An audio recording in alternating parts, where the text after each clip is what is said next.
Chapter 4704. Long Qian hurriedly stepped forward and respectfully said to the Dragon Clan's ancestor, "Elders, please deal with those people first. As for the rest, you can leave it to me." Once the 13 Dragon Clan elders whose cultivation bases were above the immortal Venerate realm joined the battle, the entire battle naturally changed drastically. Arbor looked coldly at Long Qian. He suddenly summoned his blood-marked demonic dragon with a flip of his hand and leaped onto the dragon's back. "He's here."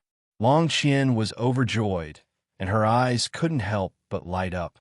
Jojo, He-chun, who was currently being held back by an immortal Venerate elder, hastily looked up at Arbor and hurriedly shouted, "Hurry and come back."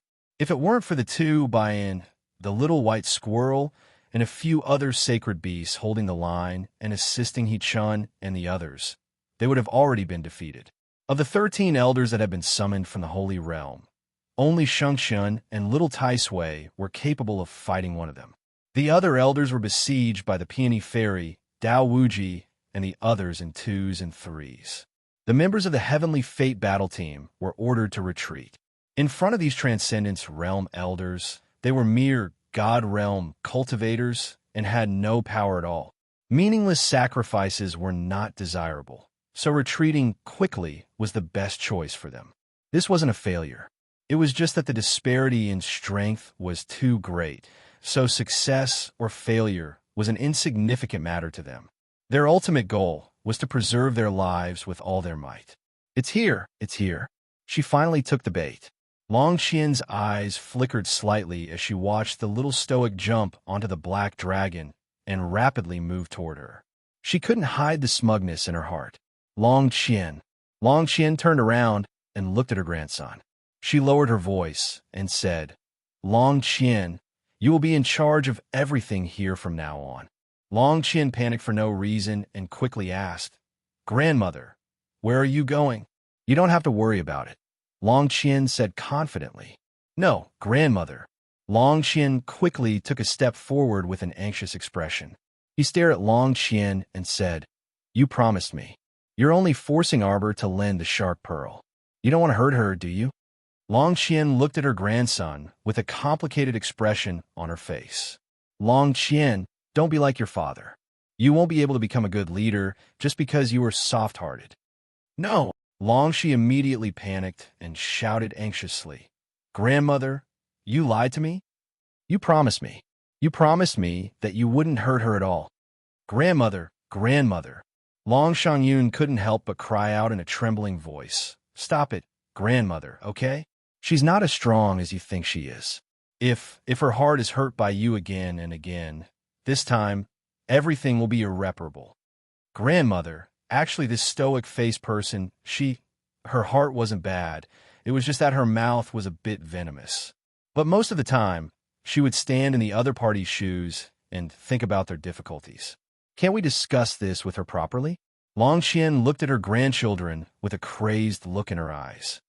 "Long Qian, Shan Yun, both of you have disappointed me. Long Qian, if you continue to be as indecisive as your father, you won't be able to make decisions. You won't be able to shoulder the responsibility of the Long family's future." "Grandmother." Chapter 4705. Long Shangyun didn't realize that she was already tearing up. She looked at the extremely old woman in front of her and pleaded, "Can we discuss this with the little stoic?" "Discuss it. She's actually someone who could be discussed and communicated with. At a time like this, there's no other choice. The arrow has already been knocked and must be released. Do you think there's any use in discussing it?" Long Qian wanted nothing more than to give her 2 grandsons a stern warning. They were truly too disappointing. Just like their father, their temperament was soft and powerless. That was why she had no choice but to sit in the clan head's position all these years and bitterly support the entire Dragon Clan. If they were capable enough, she would have given them the authority to manage the Dragon Clan's affairs long ago. Long Qian coldly watched as Arbor flew over. She suddenly turned around and swiftly swam towards the beach. She abruptly dove into the sea, and cries of clan head resounded around her. When the little stoic saw this, She also put away her blood-patterned demonic dragon and dove into the sea. Long Qian wanted to compete with her in speed in the sea. That was a fool's dream. This time, she wanted to completely end the karmic conflict between her mother, herself, and the entire Long family of Wanchuan. Grandmother, where are you going? Big brother. Long Shangyun tightly clenched her hands, and there was an inexplicable trace of fear on her face. She had an extremely bad premonition that was spinning rapidly in her heart. She even felt that although the world was bright right now, in her eyes, it was pitch-black darkness that couldn't be dispelled. She panicked. She felt extremely flustered for no reason. It was as if a merciless disaster was about to befall the entire clan. Because of the Dragon Clan's clan head, her grandmother's obstinate and opinionated misjudgment, perhaps they would face a disaster that would wipe out the entire Wanchuan. Oh no! Long Huan abruptly snapped out of his daze and quickly ran towards the beach. As he ran, he tried his best to mutate his fishtail and hurriedly shouted, "Grandmother, stop! Please stop! Big brother, where you going? Where you going?" Long Shangyun chased after him in a panic and called out uneasily, "Big brother." "Shangyun, go back first." Long Huan's expression was extremely unsightly right now. "No, big brother, want to go with you." Long Shangyun was unusually firm. What exactly does grandmother want to do? She's leading the little stoic to the abyss of the sacrificial sea. Long Qian wailed miserably, and his fishtail swayed as if he couldn't even swim steadily. The color on Long Shangyun's face quickly faded. The abyss of the sacrificial sea was where the mermen gathered to offer sacrifices to the souls of the heroes in the sea. According to legend, the Merfolk royal clan's patriarch was able to summon a mysterious force from the sacrificial sea's abyss and use it. "Grandmother, you want to?" Long Shangyun's small face was pale, and her lips trembled continuously. He wants to use that mysterious power from the abyss of the sacrificial sea to strip the 10,000-year-old mermaid pearl from the little stoic's body. "No!" Long Shi roared angrily. He quickly slid into the sea and swam towards the bottom of the sea. Grandmother had promised him that she wouldn't harm the little stoic. Grandmother had promised him. Grandmother's heart was just as the little stoic had said. Sure enough, she was so ruthless. Even his own granddaughter could be dealt with in such a way. She lied to him. She had been lying to him from the very beginning, because she never intended to let the little stoic off from the start. Chapter 4706. Grandmother actually believed in the legend of the abyss of the sacrificial sea. Did she really believe him? Grandmother wanted to summon the mysterious power in the abyss of the sacrificial sea to strip the 10,000-year-old mermaid pearl from the little stoic. How is that possible? The mermaid pearl had already merged with the little stoic. If grandmother wanted to strip the 10,000-year-old mermaid pearl from the little stoic's body, then she didn't care about her life at all. Long Qian closed her eyes and sank into the sea. She instantly felt the ice-cold seawater wrap around her. His body could feel a sudden cold aura approaching from afar. This area of the sea was connected to the merfolk's most ancient place to offer sacrifices to the heroic souls in the sea. Normally, no one would go to that place. The closer she got to the abyss of the sacrificial sea, the more she could feel a sinister and cold aura following the current. Arbor pursed her lips and swam extremely quickly. She was about to catch up to Long Qian in the blink of an eye. She shot out several icicles from her fingertips and swam forward rapidly, stabbing toward Long Qian's back. Long Qian already felt this power attacking her from behind. She quickly swung her fishtail and scuttled forward. However, even though she was fast, Arbor's icicles were even faster. In the blink of an eye, the icicles had already caught up to her and stabbed into her back. Long Qian narrowed her eyes and formed a defensive barrier around her, blocking all the icicles the little stoic threw at her. "Grandmother!"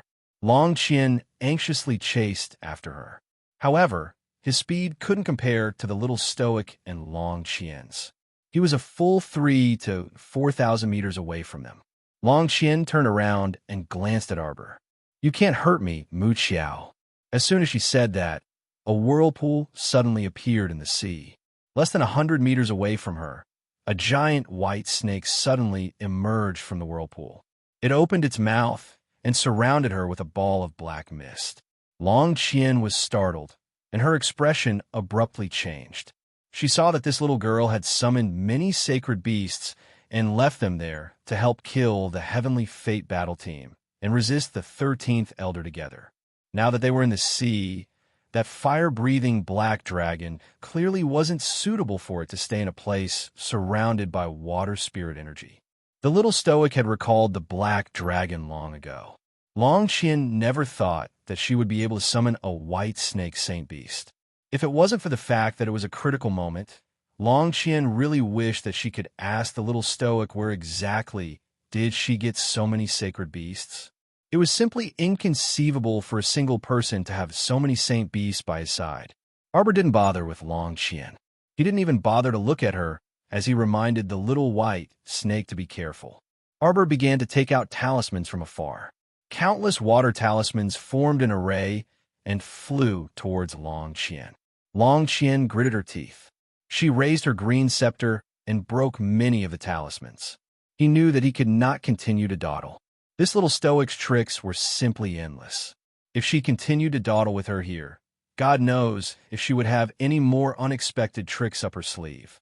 The top priority now was to lure this stoic man to the entrance of the abyss in the sacrificial sea as soon as possible. As long as she was within the range of the sacrificial sea abyss, she could grandmother. Long Qian shouted loudly from afar. When his voice entered Long Qian's ears, she couldn't help but frown, and her expression instantly turned ugly. Chapter 4707. Long Hua. This brat was getting more and more useless as he grew older. She already told him to stay up there and command a battle. Why'd he follow her? As the heir of the Long family, he always acted on his emotions, which made Long Qian very disappointed. He was just like his father, indecisive and didn't know what to do. How could he be the future of the Dragon Clan of Forgetfulness? Long Qian pursed her lips and remained silent. She was getting more and more anxious as she led Arbor deeper into the abyss. Both of them were extremely fast.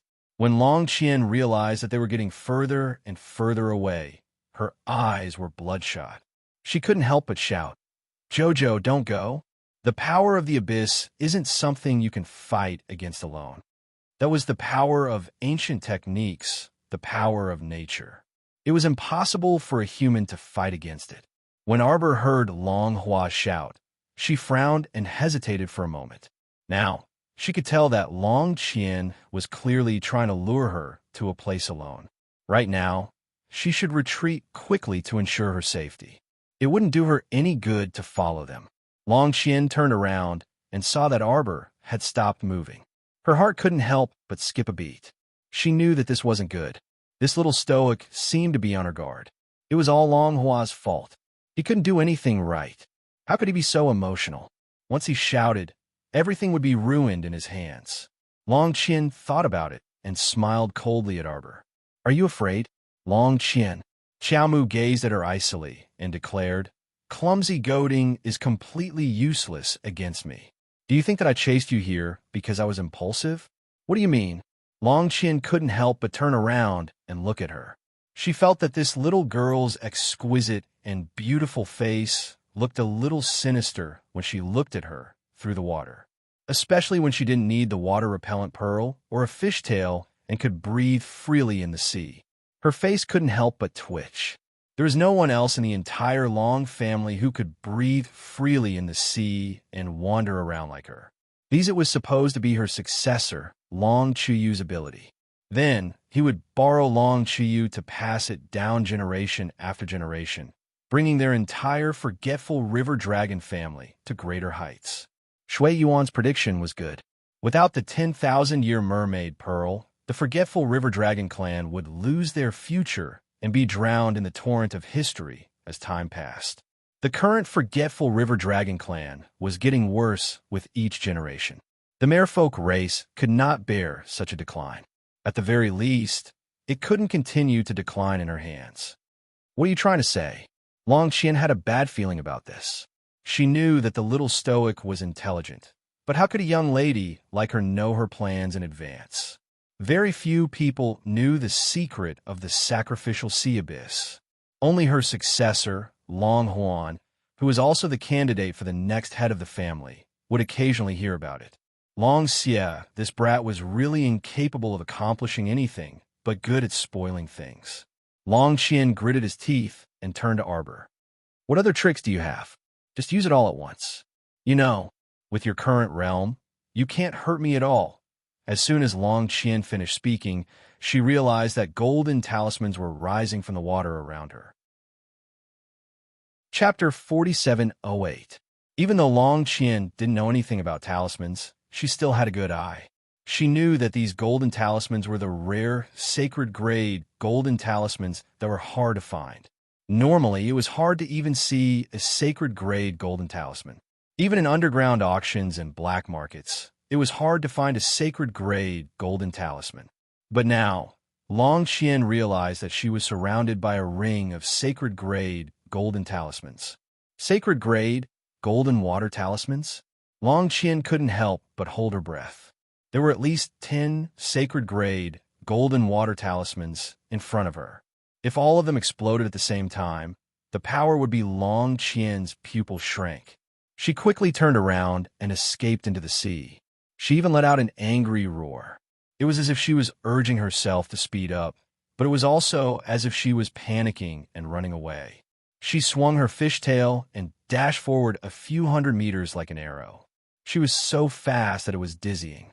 But even with such speed, it was impossible for her to stop the pursuit of dozens of sacred-grade golden water talismans.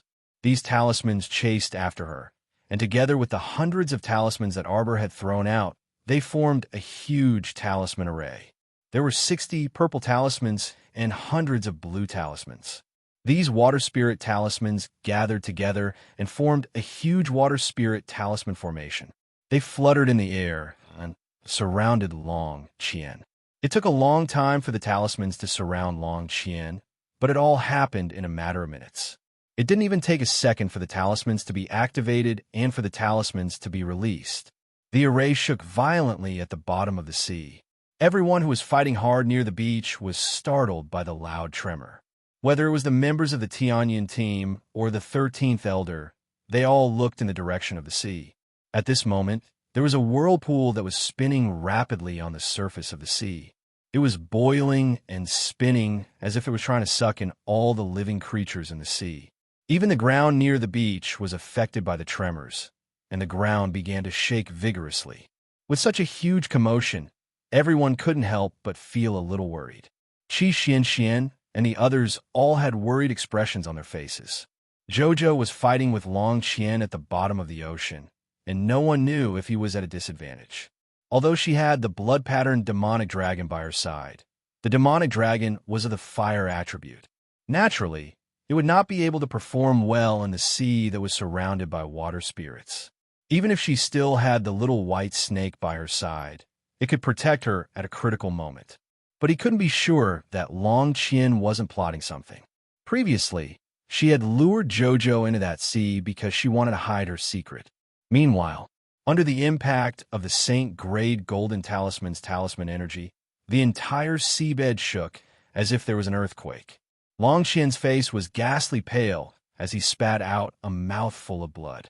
He quickly took out a bottle of medicinal liquid from his inner world and poured it into his mouth. She murmured as if she was chanting some ancient curse. The expression on her face was twisted and bizarre. She concentrated on reciting the words, her eyes shining with a resolute light. Her voice grew louder and louder. Arbor couldn't understand a word she said. However, she could feel that the seawater around her body was like boiling water, gradually heating up and slowly boiling. Boom! There was a loud explosion. A crack suddenly appeared in the depths of the sea, and a huge hole appeared. Chapter 4709. Cries and screams came from the abyss and pierced Jojo's eardrums. Summon Ghost Talisman, activate! Arbor's cold eyes were filled with murderous intent. As he threw out a sacred-grade Summon Ghost Talisman, he ordered, Kill the leader of the Wangchuan dragon family now. Long Huan, who was rushing over, had a trace of anxiety in the depths of his eyes. Jojo, grandmother. Why did his grandmother insist on fighting with Xiao Xiao to the point where they would not rest until one of them died? Couldn't they just get along? Long Qian's face twisted with pleasure. She turned to look at Arbor and screamed, "No one can resist the power of the abyss of the sacrificial sea." Ah, ah. Her abdomen, sternum, face, and arms all suffered heavy blows. She couldn't help but cry out involuntarily. Suddenly, it was as if a huge, invisible force was grabbing onto his throat. Long Qian's face turned pale. She struggled to make a sound, but all she could do was watch as her feet left the ground. It was as if there was an invisible person in front of her who was grabbing her by the throat and lifting her off the ground with one hand. What kind of terrifying force was this? Summoned ghost talisman? What was that? How many trump cards did Mu Qiao have that she hadn't used yet? She had already reached the spiritual supreme realm. Why was she still being held down by this little girl who was only at the 5th level of the immortal state? Grandmother! Long Shangyun swam through the water and came closer. She was shocked when she saw Long Qian in this state. Long Huan felt a dry and faint taste of blood in the depths of his throat. He couldn't speak. In fact, after the abyss of the sacrificial sea was opened, the water around them was boiling. Even the cultivators above the immortal state felt suffocated. It was as if there was a layer of lava in the water. The flowing water in the surroundings was like boiling water, bubbling and bubbling. Arbor looked at Long Qian, who was being held by the ghost spirit, expressionlessly. His eyes were cold and ruthless. "No, don't. Let's talk nicely." "Jojo." Long Yin looked at Arbor with fear in his eyes and tried to persuade him. "You can't kill grandmother. She's also your grandmother. Jojo, you can't do this.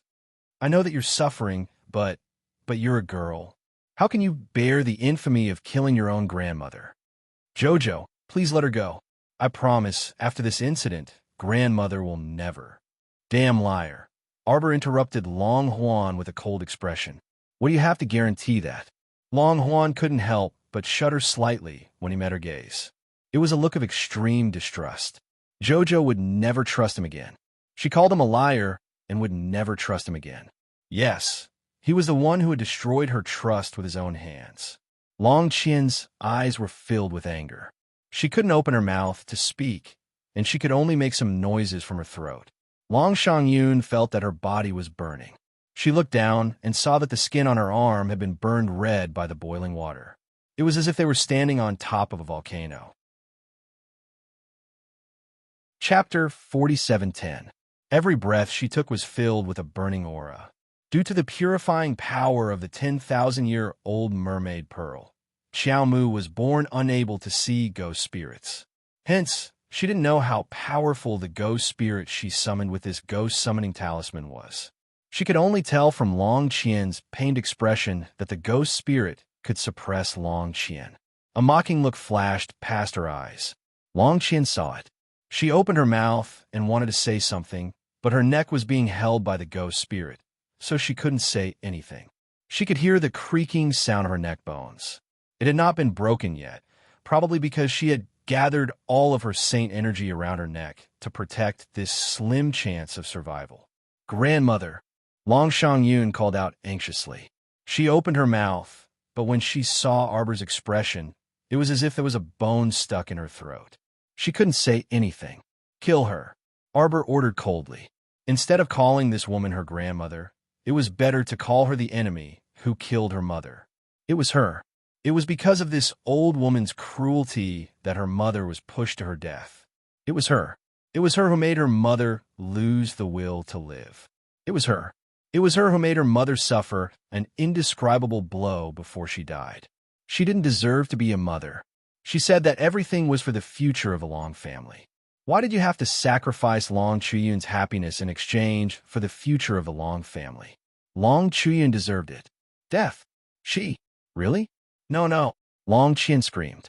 He really didn't want Jojo to go down the path of killing his ancestors. It was too tragic to bear such a fate. She would be condemned by everyone for the rest of her life. She didn't deserve such a fate, Mu Qiao. Long Qian, who was struggling on the verge of death, screamed, "You will pay an unbearable price for what you have done today. The abyss of the sacrificial sea will take everything away from you." Long Qian screamed. She could clearly hear the cracking sound of her neck bones. What little saint power she had left was not enough to protect herself. However, at this moment, from the crack in the abyss of the sacrificial sea, a strand of bone-piercing coldness that penetrated one's heart gushed out with a bang. Under the support of this chill, its cracks suddenly seemed to be torn apart from the middle by a force. It was a loud noise. Arbor looked down subconsciously. The boiling seawater in the surroundings surged into the crevice. In the depths of the abyss, the shadow of a glacier appeared, giving people an indescribable visual shock. This was the true abyss of the sacrificial sea. Over the years, the Dragon Clan had offered sacrifices to the souls of their fallen heroes. Long Huan's gaze seemed to be glued to the glacier at the bottom of the sea. A strong sense of foreboding rose in his heart. "Jojo, get out of there!" Long Xia couldn't help but shout. Excitement flashed through Long Qian's eyes, and from her dying lips, she began to chant a series of incantations. Activate the irreversible power of the sacrificial sea abyss. Take back the Millennium Mermaid Pearl of the Dragon Clan. Xiaomu abruptly sensed an invisible giant palm grabbing her waist.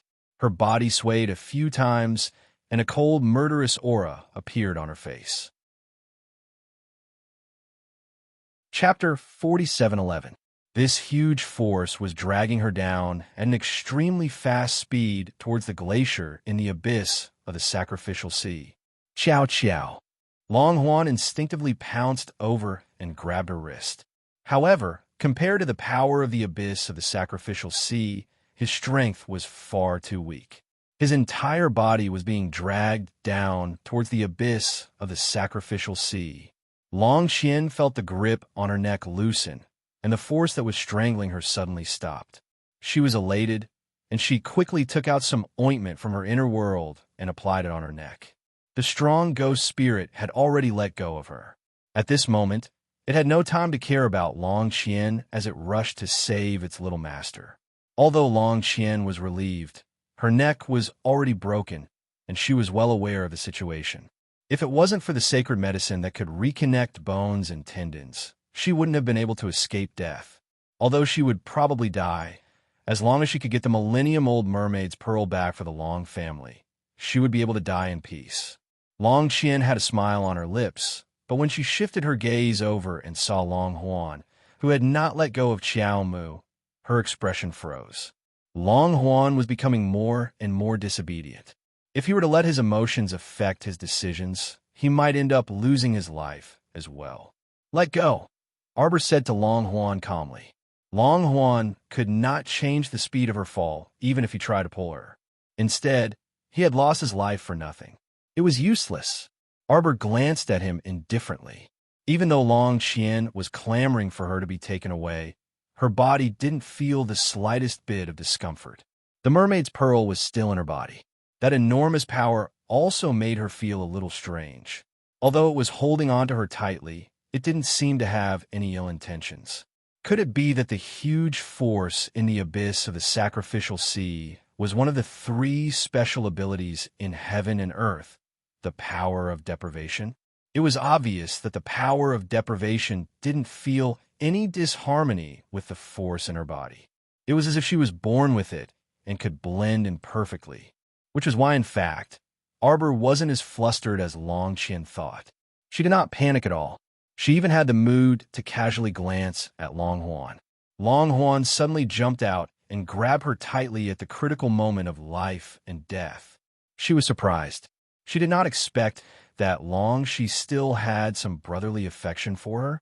With a fling of her hand, Xiao Mu flung away Long Huan, who was holding onto her with a death grip. Her face was still expressionless, and her words were icy. "You won't die, Jojo," Long Lu called out in shock. At this time, Long Shangyun had also rushed to her brother's side and hurriedly reached out to support his continuously retreating figure. "Brother," She raised her head to look in the little stoic's direction. She seemed to be bound by an invisible force. She was suspended above the glacier at the bottom of the sea, unable to move her hands and feet. Arbor felt a bit mysterious at this moment. His entire body felt like it was soaking in a milk bath, and he inexplicably felt that his Danteon star domain was very comfortable. A strange power was slowly flowing into her Danteon. She didn't know why, but she knew that this force would not harm her. At this moment, Little Tree's surprised voice rang in her mind. "Little Master, this is the power of deprivation, right?" Chapter 47:12. Little Master was really as expected. She was a relative of the Tendo family. She was clearly lured to the sacrificial sea abyss by someone who wanted to use the mysterious power of the sacrificial sea abyss to take away the 10,000-year-old mermaid pearl in her body. In the end, he didn't expect that this power of deprivation would be so gentle as to enter his little master's body, inexplicably fusing with her. This is really hilarious. It had to be said that Little Master was probably born and raised by the heavens. She was lucky everywhere. Arbor didn't know what Xiuqiu was thinking. She only felt that after the powerful power of deprivation from the sacrificial sea abyss entered her body, her original power of deprivation quickly increased. This was an extremely exaggerated method of improvement. Although this fellow was muddle-headed, he was still able to sense the changes in his Danteon star domain immediately. Take the original power of deprivation, for example. She could only deprive others of their inner world, and later on, it would increase to their bones and blood. But now, she had a feeling that she could deprive the origin of the 5 spirits. Of course, this might just be an illusion. It was because of the power of deprivation that gave her this feeling. If she didn't put it into practice, she would never know her true feelings. Arbor suddenly opened her eyes, and a cold light flashed through her eyes. Long Qian, who was standing not far away and was slightly swaying, immediately felt her cold gaze. Her heart tightened, and she turned to look in Arbor's direction. A quarter of an hour had passed. Why hadn't the mysterious power in the sacrificial sea abyss removed the 10,000-year-old mermaid pearl from Mu Qiao's body? Could it be the mermaid pearl had absorbed this power? Long Qian looked at Arbor suspiciously. Her neck was so stiff that she couldn't turn around. It was as if she turned her head would fall off her neck. This made her uncomfortable, and she didn't dare to make any excessive movements. Jojo, Long Qian let out a sigh of relief. Seeing Arbor floating in the air and nothing unexpected had happened after so long, he knew that she must have resisted the mysterious power in the sacrificial sea abyss. He and his sister, Long Shangyun, already knew about Arbor's abilities on the way to the River of Forgetfulness. This little cousin of his had a lot of secrets, and Long Huan had always known about them. He even knew that his little cousin had even more secrets that no one knew about. She had many trump cards that she had yet to reveal. Therefore, even the two of them did not know what she would do next. Although her grandmother's cultivation level was much higher than hers, it was useless. This little cousin of his had always been someone who could create miracles. Just like now, no one could be as calm and expressionless as the Dragon Clan's clan leader after activating the power of the sacrificial sea abyss. Long Qian was shocked as well. She didn't understand what was going on.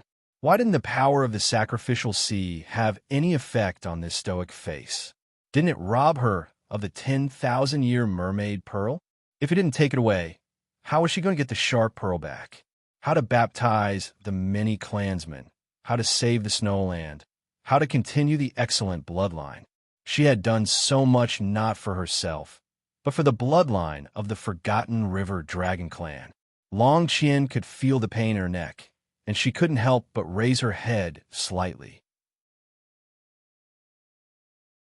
Chapter 47:13. However, the feeling of her neck being broken in half was too painful, so she couldn't raise her head at all.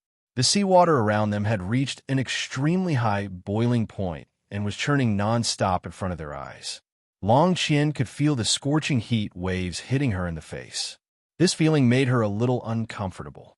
Long Shangyun's small face was also roasted red by the scorching heat waves, and her breathing was scorching hot. This place was getting hotter and hotter. It was so hot that it felt extremely strange. After all, they could clearly see the glacier entrance to the abyss of the sacrificial sea below them. This glacier and the magma-like seawater were clearly separated and existed at the same time. The glacier didn't melt from the scorching seawater. The boiling seawater wasn't watered by the glacier's chilling aura either. This strange combination of cold and hot, one ice and one fire, surprised many of the people present. The siblings, Long Ji and Long Shangyun, had never seen such a scene before. To them, this place was extremely strange and bizarre. Arbor suddenly moved her limbs but couldn't break free. At this moment, she was still suspended at the glacier entrance of the abyss of the sacrificial sea, neither moving up nor down. However, Long Qian finally saw through some clues. Under the little stoic's feet, a mysterious force gushed out of the ice cave entrance to the abyss of the sacrificial sea, but it didn't attack Mu Xiao or her. Otherwise, that mysterious force wouldn't have allowed Mu Xiao, that girl, to stay here unharmed until now. It would have stripped the mermaid pearl from her body long ago and swallowed her body into the ice cave, right? Although she didn't know what was going on, Long Qian already realized that her granddaughter most likely had another trump card in her hand. What exactly was that trump card? Long Qian couldn't figure it out, but she already had a thought to quickly leave this place. She had to leave this place. Once the little stoic regained her mobility, she would definitely order that ghost spirit to continue killing her. She couldn't die in this abyss of the sacrificial sea before she obtained the 10,000-year-old mermaid pearl. Absolutely not. Long Qian's eyes shifted slightly, and she was about to retreat. Suddenly, she felt a strong pinch on her arm. Ah, grandmother! Long Qian and Long Shangyun turned around and hastily called out. Naturally, they could see the ghost spirit shrouded in black mist. Arbor used his divine sense to order Gue Ling to imprison Long Qian. Now that things had come to this, she would never allow Long Qian, that shrew, to leave this place alive. Today, either she or she would die. As long as this old woman had the slightest bit of affection for her, she wouldn't be so heartless. She lured her to the abyss of the sacrificial sea with the intention of killing her. If Arbor was an incompetent person, he would have already died in the land of forgetfulness. Arbor's eyes flashed with coldness. She was the one who wanted to continue her mother's life. No one had the right to make Arbor die. Long Qian opened her mouth in shock. Suddenly, she felt a strange yet powerful force enveloping her body. That unusually ferocious and mysterious power abruptly and directly charged towards her dantian. Long Qian's heart skipped a beat as fear flashed through her eyes. What was she trying to do? This little stoic, what was she trying to do? Long Qian was still begging for mercy when he saw his grandmother's face contorting in an extremely strange manner. Chapter 47:14. Long Qian's forehead was drenched in cold sweat as she shrieked, "You! It was too painful. It was too painful." This kind of pain seemed to extend from his bones and blood vessels, and it carried an indescribable feeling of pain. Long Qian was completely stunned, but her arm was tightly gripped by Gue Ling, so she couldn't move at all. She could only endure it. Long Shangyun and Long Qian were also shocked. They couldn't tell what kind of pain Long Qian was enduring from her skin, but they knew very well that the little stoic was starting to retaliate. "Ciao, Arbor," Long Shangyun said while trembling with fear. Can you? She wanted to ask her to let her grandmother off for the sake of Long Chiyun's aunt. But when she thought about what her grandmother did to Long Chiyun's aunt, she suddenly felt that she couldn't bring herself to say it. Arbor only glanced at Long Shangyun indifferently before retracting her gaze. A sharp spark danced in her eyes as she stared at Long Qian with a cold and bright gaze. After a while, she asked, "How do you feel?" Long Qian was in so much pain that she couldn't speak. The sweat on her forehead fell like a waterfall.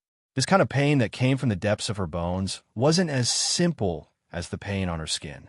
The most terrifying thing was that Long Qian could faintly feel that a once powerful force was being forcefully extracted from her body. No! Long Qian screamed with all her might as she struggled with all her might. As soon as she moved, she felt that something was wrong with her body. She couldn't feel the water spirit force in her body while she was struggling. How could this be? How could the water spirit not exist? The origins of the 5 spirits were something that every cultivator who successfully entered the realm of Spirit Master had to comprehend. It was impossible for a cultivator to lose the power of the 5 spirits. It was impossible. Long Qian's eyes widened in shock as she shook her head and screamed, "No, it can't be. She must be scaring herself. How could her 9th layer of spiritual water disappear?" That was the water spirit force that she had comprehended. Arbor stared at Long Qian coldly, and his voice was as cold as ice. "Now you know how it feels to be taken away by someone else. How does that feel?" The grandfather and granddaughter trio looked at Xiaomu in shock. As if they couldn't understand what she was saying, the 3 pairs of eyes stared at her blankly. Arbor could not break free from the shackles of the sacrificial sea abyss. She still stayed in front of the glacier entrance, but her eyes were much clearer than before. She stared at Long Qian, and Long Qian stared back at her. Their gazes almost collided in midair, causing sparks to fly. Long Qian looked at the little stoic girl, and her heart shuddered for no reason. There was a type of coldness called bone-piercing coldness, and Long Qian was probably experiencing it now. She hated her. This little stoic probably already hated her death. "What did you do to me? Arbor, what did you do to me?" At this moment, Long Qian felt as if her voice came from the other side of the world, and it made her hair stand on end. That hoarse voice with a hint of hysteria and sadness actually belonged to her. The leader of the Iron Blood tribe, who used to be so high-spirited and had never been soft-hearted when leading the Long family, now had a terrified expression on her face. Chapter 47:15. Perhaps she simply didn't realize that one wrong step would lead to another. One day, she, the dignified patriarch of the Forgotten River Dragon clan, would actually fall into such a predicament. Arbor was expressionless. His gaze shifted to the Dragon clan's patriarch as he said indifferently with a mocking expression, "I just want you to personally experience what kind of feeling is called deprivation. Didn't you want to disregard my wishes and deprive me of the 10,000-year-old mermaid pearl in my body? Didn't you want to take the 10,000-year-old mermaid pearl for yourself? No matter how nicely you make it sound, you're still trying to murder me without regard for your own family. It's like this to Mother, and it's also like this to me. Could it be that this mother and daughter pair were born to owe the Forgotten River Dragon clan a huge debt and had to repay it the moment they were born? How does it feel to be deprived?" Arbor coolly glanced at the Dragon clan's patriarch as he asked indifferently. The Dragon clan's patriarch's wrinkled old face was instantly filled with resentment and unquenchable emotions. "Arbor, you this." Long Qian was so angry that she couldn't speak. Even the words "little bastard" that she wanted to say were stuck in her throat due to the immense pain. She was in pain, in too much pain. This pain originated from the fear and despair in the depths of her bones and blood. Very quickly, the raging fury that she had just accumulated was suppressed by a deep sense of fear. She had felt it. She had truly felt it. Her water spirit, her 9th layer of spirit water, was currently being forcefully extracted from her body by that terrifying deprivation power. No, she couldn't do this. She simply didn't know what would happen to a transcendent realm cultivator after they lost their water spirit. Would their cultivation decrease along with it? Or would they merely lose the power of their water spirit? She couldn't use this power in the future. Or would she lose her cultivation after falling from a tall building to the bottom? She didn't know. This kind of fear of the unknown caused people to involuntarily sink into despair. Long Qian suppressed an inexplicable panic that was difficult to suppress in her eyes. She hastily turned to look at the little stoic and shouted angrily, Stop! What do you want to do? Mu Qiao, don't forget that I'm still your grandmother." Arbor couldn't help but sneer. He hovered above the entrance of the sacrificial sea and coldly stared at the shouting dragon patriarch. Not only was Long Qian stubborn and self-opinionated, she was also hilarious. At this point, she still had the face to claim kinship with her. What are you doing in the first place? You can't do that. Long Qian screamed at the top of her lungs as she screamed at Arbor. Mu Qiao, I'm your grandmother. You can't take away my water spirit power, no. Arbor didn't give her a chance to continue talking nonsense. At this moment, the layer of deprivation power that had fused in her body was continuously pouring in, gradually filling her Dantian star field. This power was too domineering and powerful, so much so that she had a feeling that it was difficult to grasp. Now, she could only slowly get used to it and use it more often. Long Qian let out a shrill scream. Her body suddenly fell limply to the ground, and a hot current enveloped her body. She shivered from the heat and tilted her neck slightly to the side as she screamed in pain. Grandmother. Long Shangyun swam a dozen meters forward in trepidation and reached out to catch the dispirited Long Qian. However, Long Qian rushed forward first and supported the deathly pale dragon patriarch. He hastily asked, Grandmother, what happened to you? Chapter 47:16. To be honest, Long Huan and his sister didn't know what was going on even after watching for a long time. However, when they heard the little Stoic say, "How does it feel to be deprived?" their hearts were vaguely stirred. Could it be that the little Stoic used some strange power on Grandmother and deprived her of something inside her body? However, Grandmother was only a normal cultivator and didn't have a mermaid pearl inside her body. What did the little Stoic deprive her of? Long Qian's entire body was soaked in seawater. Her defensive barrier had long disappeared without her noticing. Long Qian's entire body was listless, and her hair was wet from the seawater and drooped on her face. Her fishtail drooped heavily, and her face was lifeless. Long Huan clenched his fists and looked in the little Stoic's direction, unable to restrain his anger. You, what did you do to Grandmother? You're too ruthless. Long Shangyun hastily tugged at him.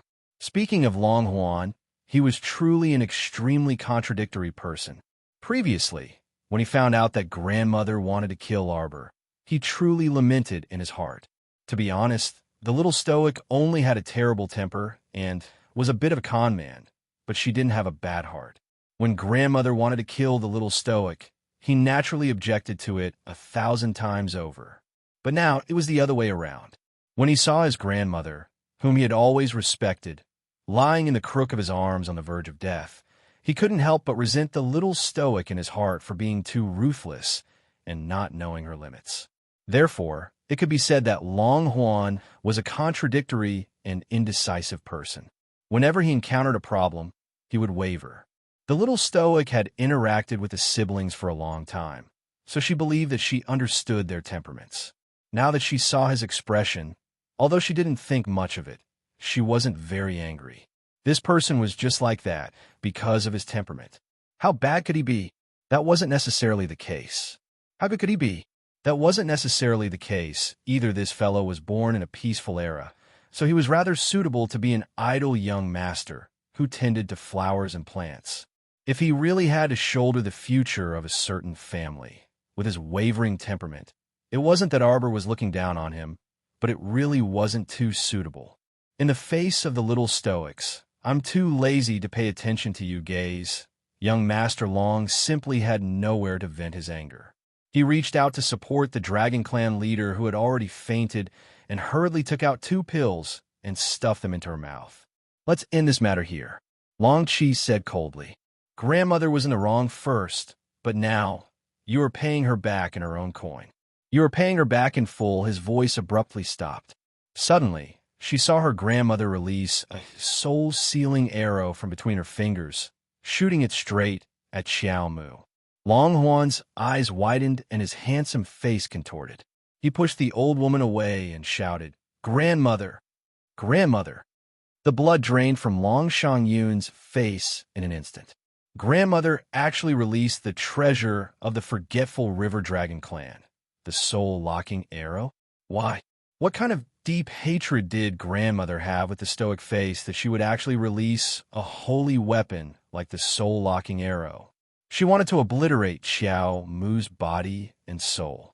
Once he was hit by the soul-locking arrow, Arbor's soul would completely disappear from this world, and it would be irreparable. Long Qian had opened his eyes at some point, and his hair was disheveled as he guffawed like a madman. Chapter 47:17. If I knew this day would come, I wouldn't have given birth to your mother. I even raised a little bastard like you. Long Qian glared at Arbor in shock and shouted harshly. Back then, Long Chuyun and Long Chuyu entered the dragon clan's sacred ground together. Chuyu came back covered in wounds, but your mother obtained the 10,000-year-old mermaid pearl. How can there be nothing fishy about this? Your mother knows best what she did. Long Qian coughed out mouthfuls of blood, and she looked like she had gone mad. She didn't have long to live anyway, and her body couldn't support her anymore. Moreover, after losing the 9th layer of the spiritual water, she could already feel that her cultivation was dissipating bit by bit. She couldn't bear the feeling of falling from the transcendent God realm to the bottom of the valley at her age. She could no longer be like a youngster who could make a comeback after a fall. She had no chance. Before she died, it would be a great merit if she could solve the Dragon Clan's current problem and drag this black-hearted little stoic into hell. The 10,000-year-old mermaid pearl is an inheritance passed down from generation to generation of the Dragon Clan. It's a treasure that can improve bloodline power. Your mother took it for herself and refused to return it. What use do I have for a daughter like her? The soul-locking arrow, glowing with green light, stopped in midair amidst Long Qian's agitated roar. The tip of the arrow pointed straight at Arbor's heart and trembled. It was as if it could pierce through his heart in the next second. Do you think I'm doing all this for myself? Long Qian shouted harshly. I'm doing this for the future of the entire Dragon Clan. You only covet your own benefits and see the small benefits in front of you. Which person is willing to look at the future of the clan? Who is willing to make a small sacrifice? The 10,000-year mermaid pearl is originally a family item. It should be passed down through the generations of the Wangchuan Dragon Clan. It shouldn't be given to your mother and left to you alone. Long Qian shouted coldly. Didn't you ask me if I sent people to Seekong Planet to kill your mother? Yes, Long Qian said coldly. If she had been willing to take responsibility for the family and handed over the 10,000-year-old mermaid pearl earlier, there wouldn't have been so many troublesome things that followed. The same goes for you, Long Qian said coldly. You're just as cold-blooded and selfish as your mother. You don't care about your own family. Selfish and cold-blooded people, like you are destined not to go far in the future. As soon as he finished speaking, Long Qian suddenly stretched out his hand and pointed at the soul-lock arrow in midair. Long Qian and his sister let out a sorrowful scream. Their eyes were fixed on the soul-locking arrow as it flew towards Arbor. Grandmother! Long Shi slid forward, but he knew he could not catch up to the speed of the arrow. In the blink of an eye, in the gap between light and shadow, a red figure suddenly rushed to Arbor's side and blocked her front. Countless streams of wood spirit power surged out and firmly caught the soul-locking arrow, which was chasing after him at high speed between the vines. Arbor's heart thumped heavily. When she looked up, she saw the venerable peach blossom immortal turn around and wink at her jokingly. Jojo, what are you hanging there for? The little stoic's anger instantly surged, and she glared at him irritably. Stop talking nonsense, with a cheeky smile. If I couldn't block that arrow just now, what would you have done? Chapter 47:18. How can I not block it? He pursed his lips, looking unconvinced. It's just a holy weapon. It hasn't been used for many years, so it's not very nimble even if I want to use it. Look, this holy weapon's effect isn't that great. Arbor rolled her eyes at him in annoyance. Suddenly, her expression changed, and she shouted at the man in front of her, Get out of the way. How can I get out of the way? The venerable peach blossom immortal couldn't help but laugh bitterly. He pretended not to hear the little fellow's exasperated cry and turned his head to continuously transmit with spiritual power. In the boiling seawater in front of him, a lush green wonder appeared. Strands of wooden vines swayed in the seawater, and thousands of colorful flowers bloomed in the water. If it weren't for the urgency of the situation, Arbor would definitely be very happy to admire the beautiful scenery in front of her. The rotten peach blossom's control of with spiritual power had already reached the pinnacle of perfection. But that soul-locking arrow, once it locked onto its ultimate target, it couldn't stop. Looking at its stubborn appearance, it definitely wouldn't let her go. Ji-chan kept using her holy power to lock it down. She could lock it down for a while, but not forever. If you can move, go into the star domain and hide. I'll think of something. The venerable peach blossom immortal blinked at her and pretended to be relaxed. Don't worry, this soul-locking arrow is locked onto you. It has no effect on others. Arbor couldn't help but laugh bitterly when she heard that. She was hanging there stiffly because she couldn't move. Get out of the way. Arbor saw that the soul-locking arrow was about to break free from the binding of thousands of vines and couldn't help but be shocked. Ji-chen's hand was injured. It must have been injured when she fought with the 13th elder above. At this moment, she suddenly felt that she was in great danger, so she suddenly flashed to her side through the star domain and caught the soul-locking arrow. Get out of here! Arbor roared at him fiercely. The venerable peach blossom immortal turned to look at her, aggrieved. No! Arbor glared at him and roared anxiously. Are you going to dodge or not? Quick! Buzz!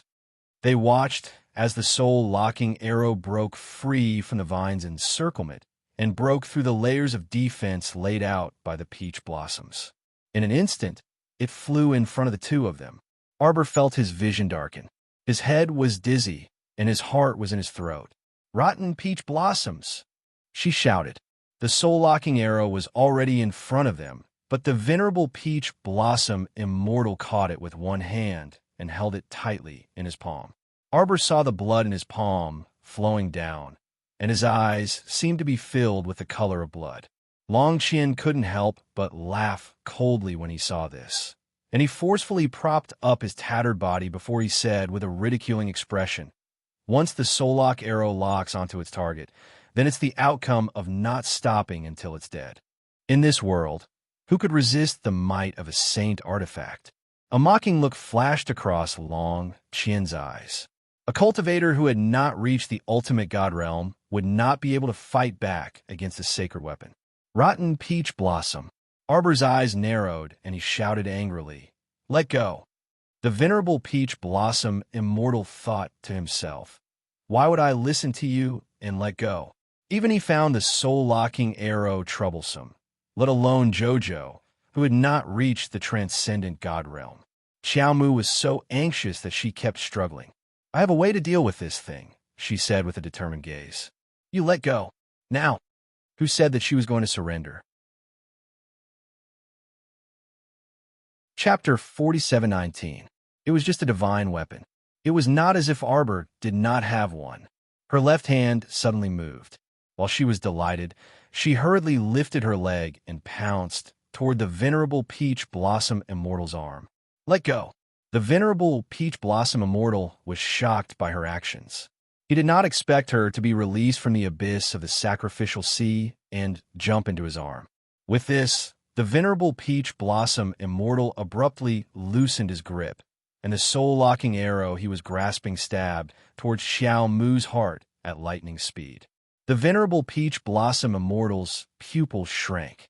He felt as if his heart was about to jump out of his chest. Arbor's figure suddenly disappeared into the sea. Along with the soul-locking arrow, she disappeared before everyone's eyes. Oh no! The venerable peach blossom immortal's heart pounded wildly. This divine weapon completely ignored space and followed Jojo into the star region. The moment Arbor entered the star region, she immediately felt the soul-locking arrow chasing after her. She could not help but curse under her breath. She quickly turned around and glared at the soul-locking arrow that was chasing after her. It was really a soul-locking technique. It had locked his soul and wouldn't let go. The power that the soul-locking arrow exuded made her not dare to act rashly. Arbor ran in front, weaving through flowers and trees. She could only watch as the soul-locking arrow pierced through dozens of peach blossom trees that were so thick that it would take 3 people to wrap their arms around them, leaving huge holes in the tree trunks. Her heart ached terribly. The soul-locking arrow caught up to her back and was about to pierce her head. Arbor quickly summoned the 9 stars mirroring the moon cauldron and blocked the attack. With a crisp dang sound, the 9 stars mirroring the moon cauldron was obviously no match for this exceptionally ferocious soul-locking arrow. The huge cauldron body was knocked out of the cauldron, spinning in a circle in the air. As Arbor ran, she touched her left palm. There was no other way. The situation was critical. She could only use the Fushi sword in her hand to deal with the divine weapon in front of her. If he couldn't avoid this soul-locking arrow, even if he hid in the star domain, then there was really no other way. Xiao Mu simply strode out of the star domain, circling the star domain sky with the soul-locking arrow in tow. After releasing an ear-piercing buzz, she swiftly gave chase with a shake of the arrow's tail. At the same time, Mo Yin, who was cultivating in the Phoenix Spring, seemed to have sensed something. She suddenly opened her phoenix eyes that were filled with murderous intent and looked sharply towards the sky. After the little fellow rushed out of the star field, it continued to run in the sea. She ran in a hurry and looked back as she ran. Just like that, she bumped into someone. Xiao Mu's forehead hurt from slamming into that person's body, so she angrily looked up at this door plank that was blocking her way. Young Master Ding hurriedly reached out to help her, but the little fellow rudely waved his hand away. Dingyan looked at her with a straight face and said, "Are you hurt?" As he spoke, that soul-locking arrow had already circled around the seawater and locked onto its target, Xiao Mu, again, shooting swiftly towards the middle of her back. Young Master Ding frowned and turned to look at Long Qian, who was struggling on the verge of death. There was a trace of surprise in his eyes. How did Long Qian become so dispirited in such a short time? It seemed like she didn't have long to live. This is the soul-locking arrow of the Wangchuan Dragon Clan. Arbor didn't have time to talk to the person in front of him. He was concentrating on activating the Fushi sword hidden in his left hand. The situation was urgent, and he couldn't think too much. Chapter 4720. Even though she hadn't fully gathered her soul remembrance, she couldn't care less. However, if she rashly used the Fushi Greatsword, she didn't know if she would alarm Master and Ant Master. If they disregarded everything and came again, would Heavenly Dao Budo go crazy? The soul-locking arrow was extremely powerful. Even when she used the 9 stars mirroring the moon cauldron to block it, it was still sent flying. If it came a few more times, she didn't know if the 9 stars mirroring the moon cauldron would be destroyed by this damn soul-locking arrow. She didn't dare to try again. Arbor lowered her eyes slightly and moved her left hand. The tip of the sword slowly emerged from the palm of his hand. Her complexion turned a bit pale. When the Fushi Greatsword was taken out of her body, it continuously absorbed the spiritual energy in her body as if it wanted to suck her dry. She already couldn't remember how powerful the Fushi Greatsword was when she took it out in the past. She hoped it could sever the soul-locking arrow. Otherwise, she really didn't know how to resolve today's matter. Arbor took a deep breath, and her complexion abruptly changed and paled inch by inch. It was so obvious that Ding Yun, who was standing beside her, couldn't pretend he didn't see anything. "What are you doing?" Ding Yun reached out to grab her arm. Arbor dodged, but her body swayed weakly. The venerable Peach Blossom Immortal was frightened by her actions. Arbor herself didn't know what her current situation was. However, Yuan Shiqian saw it clearly. The little girl's slender body was like a thin leaf swaying in the wind and rain. Her entire body was almost transparent, as if her soul was about to jump out of her body. It was too frightening. The venerable Peach Blossom Immortal hastily kicked the water forward and shouted anxiously, "Stop! Jojo, don't bam!" A scorching waterspout abruptly swept up from the depths of the sea, separating Yuan Shiqian and the little stoic at once. The dying Long Qian seemed to have a momentary lucidity before death. Her eyes emitted a terrifyingly bright light as she muttered, "Yes, it's open. The door to hell from the abyss of the sacrificial sea has opened. No one can struggle free from this power. Ha ha! The demonic sea beasts guarding the abyss of the sacrificial sea will devour all of you." "Grandmother, what are you talking about?" Long Shangyun shook Long Qian's body instinctively. "Stop it. Don't keep making mistakes and continue to make mistakes. Everything is negotiable. Discuss? Who am I going to talk to?" Long Qian turned around with a twisted expression on his face. "The Forgotten River Dragon family will become the overlord of the ocean under the nourishment of the Millennium Mermaid Pearl. Perseverance above the river of forgetfulness." A cough, cough, cough, cough, cough. Long Shangyun was so shocked that she quickly wiped the blood off the corner of her mouth. "Grandmother!" Tears streamed down Long Shangyun's face as she wailed. "Is it that in your eyes, the future of the Forgotten River Dragon clan is more important than the facial paralysis, than father, than me, than brother, than anyone else?" "Yes." Long Qian stared at Long Shangyun in shock. "It's difficult for your brother to take on such a huge responsibility. When the demonic sea beasts eat all of them, you'll have to help grandmother find the 10,000-year-old mermaid pearl from the pile of corpses. Save your sister Shui Yuan. I can rest assured if I leave the future to Long Shui Yuan." A strange light shot out of Long Qian's eyes, and a joyful expression appeared on her face. She grabbed Long Shangyun's arm tightly. Chapter 47:21. However, Long Shangyun only felt her grandmother's 5 fingers clawing at her, causing her to feel a chill from the bottom of her heart. The old woman seemed to have thought of something and suddenly took out a coffin from her spatial ring. Long Shangyun's eyes widened in shock.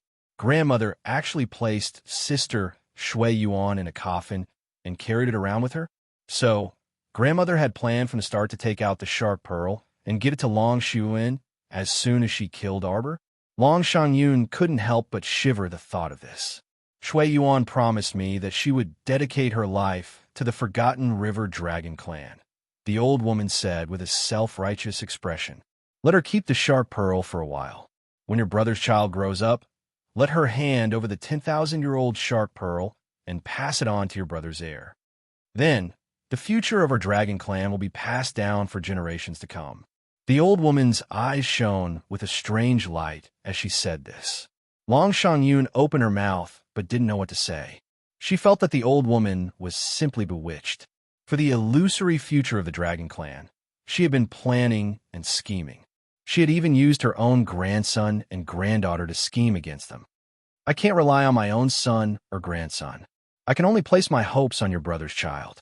Long Shangyun looked at her grandmother in a daze. Her brother didn't even have a wife now.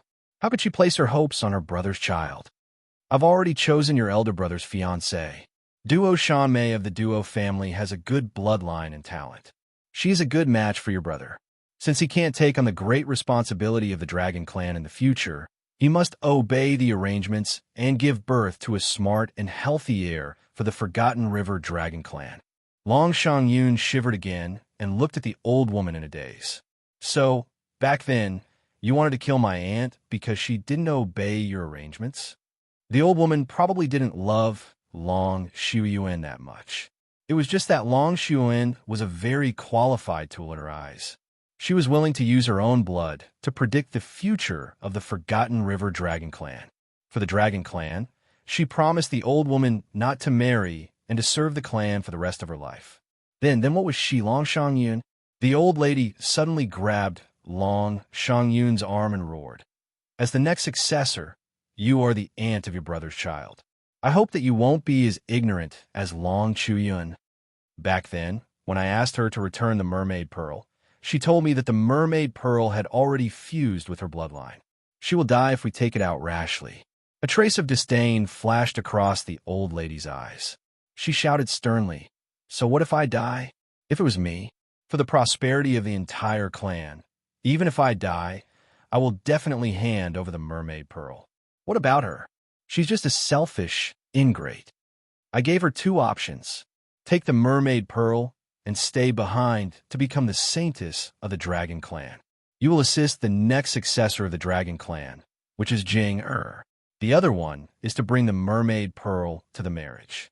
But the future is unpredictable. Even if something happens in the future, I won't help her. Long Shangyun shivered. It was as if she was meeting her grandmother for the first time. She just stared at her in a daze. For that ethereal future, you're going to treat your own child as a tool? Chapter 4722. Sister Shui Yuan is obedient now.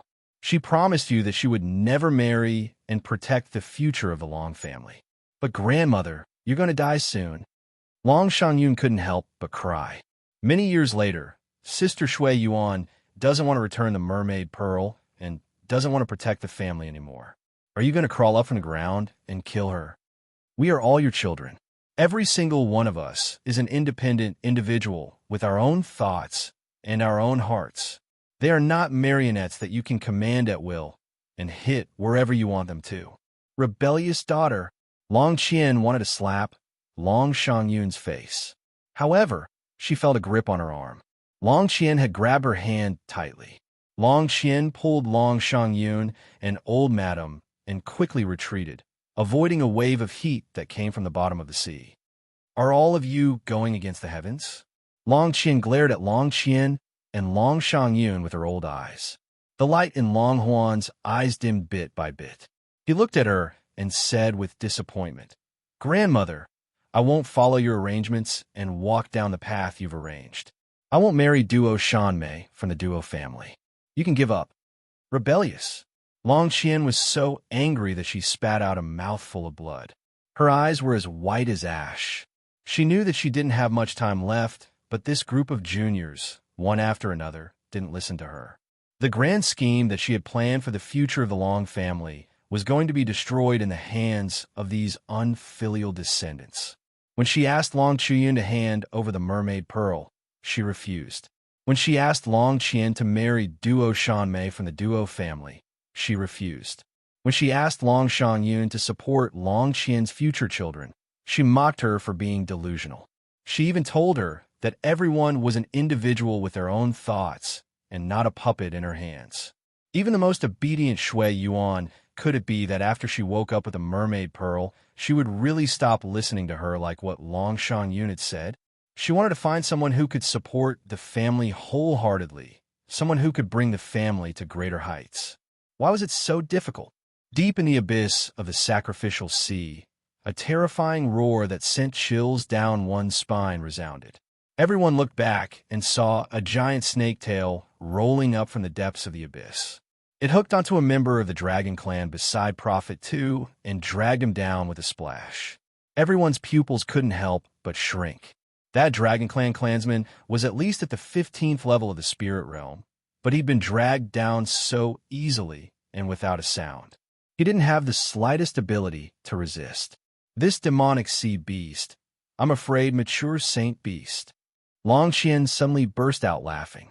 She stared at the nearby Qiao Mu, whose figure was separated by the rolling waves, and remarked coldly, You are indeed a bit stronger than I imagined, but your life ends here. Arbor was too lazy to care about the old woman. She could see it now. This old woman was headstrong and self-opinionated. She had probably reached the peak. She thought that just because she drew the blueprint for the future of the Dragon Clan, everyone had to follow her arrangements and become tools for the clan to climb to the top. But was that possible? The future wouldn't be as she wished, because the Dragon Clan of Wang Chuan had been destroyed by her. They had no future. The future of the Dragon Clan of Wang Chuan had been destroyed by this old woman. Chapter 4723. Did Long Qian think that the demonic sea creature in the depths of the sacrificial sea would recognize her as its master? Wasn't she too naive and full of herself? Did she really think that the demonic sea creature would be able to differentiate between her enemies and her allies?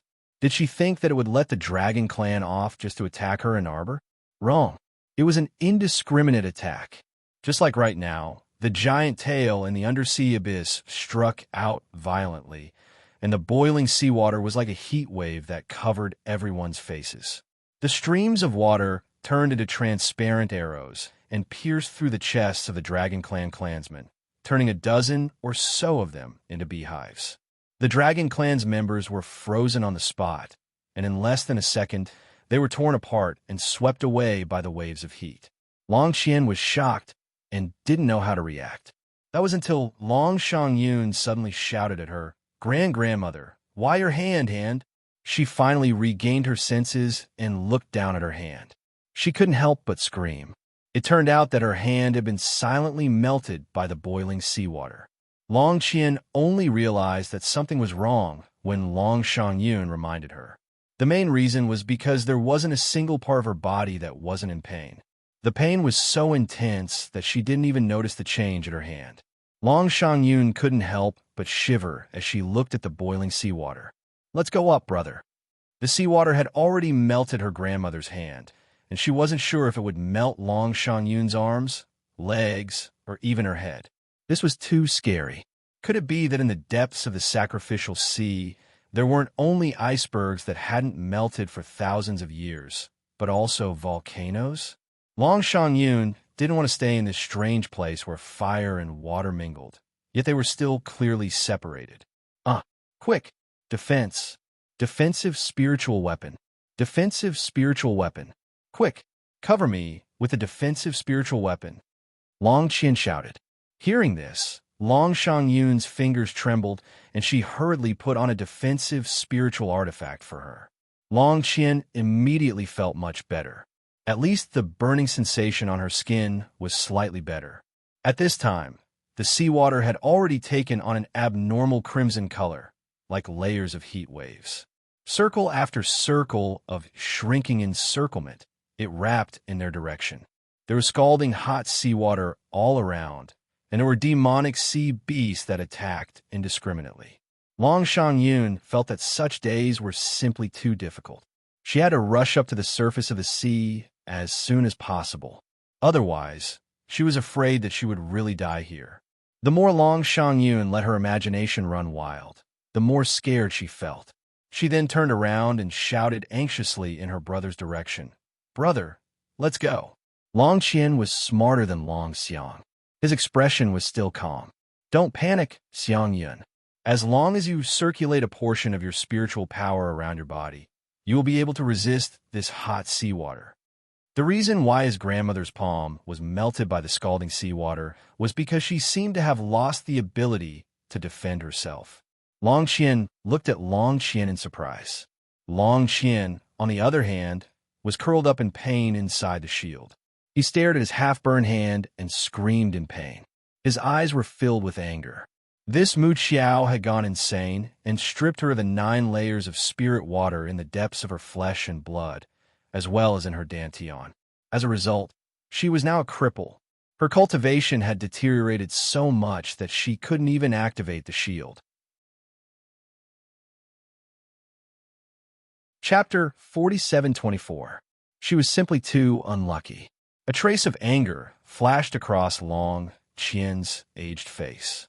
This little stoic was simply too abominable.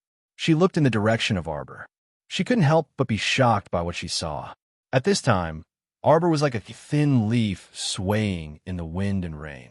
Her figure was almost transparent as she swayed on the spot. However, there was an extremely vigorous energy revolving around her body, as if it was about to burst out from her body. Long Qian's body trembled slightly as she was separated by the defensive barrier. However, in the blink of an eye, an ink-colored figure broke through the void like a fleeting shadow and abruptly appeared beside the little stoic. This person seemed to have torn open the void with his bare hands and emerged from it. He was so fast that Long Qian didn't detect a trace of the aura of a divine realm opening. She merely stared blankly at the young man who suddenly appeared and recognized him as the crown prince of the divine province at a glance. A trace of nervousness flashed through Long Qian's heart. Looking at how proficient this crown prince was when he tore open the void and emerged from it, it didn't seem like it was his first time doing this. Could it be this crown prince of the divine province also grasped the supreme power of the void? Our dear Xiao Mu, who was engaged in a tug-of-war with the Fushi greatsword, was currently drenched in cold sweat and was somewhat hesitant. The soul-locking arrow was blocked by the thousands of defensive talismans she threw out in passing. However, these thousands of defensive talismans could only block it for about 15 minutes. At this moment, this soul-locking arrow was piercing through layer after layer of defensive barriers at a breakneck speed and was trying its best to attack Arbor. Prince Mo's sudden appearance caused the little stoic's hand that was trying to pull out the sword to stiffen slightly. She turned around to look at him in a daze. Did Jojo's lotus come out of seclusion? No, it didn't seem like it was a normal exit. Arbor panicked, and her gaze roamed back and forth on his body. Just as she was about to speak, she felt her body lighten. He had already reached out and scooped her up, swiftly dodging a dozen water arrows that were shooting straight at her. When the transparent water fell into the sea, it created a series of splashes. It was full of energy. An angry roar came from the abyss. The giant snake's tail suddenly swept over like it had gone berserk, fiercely brushing past Xiao Mu and the others. Emolian glanced over expressionlessly. She wiped away the seawater in front of her with one hand, as if she was tearing a crack in the ocean.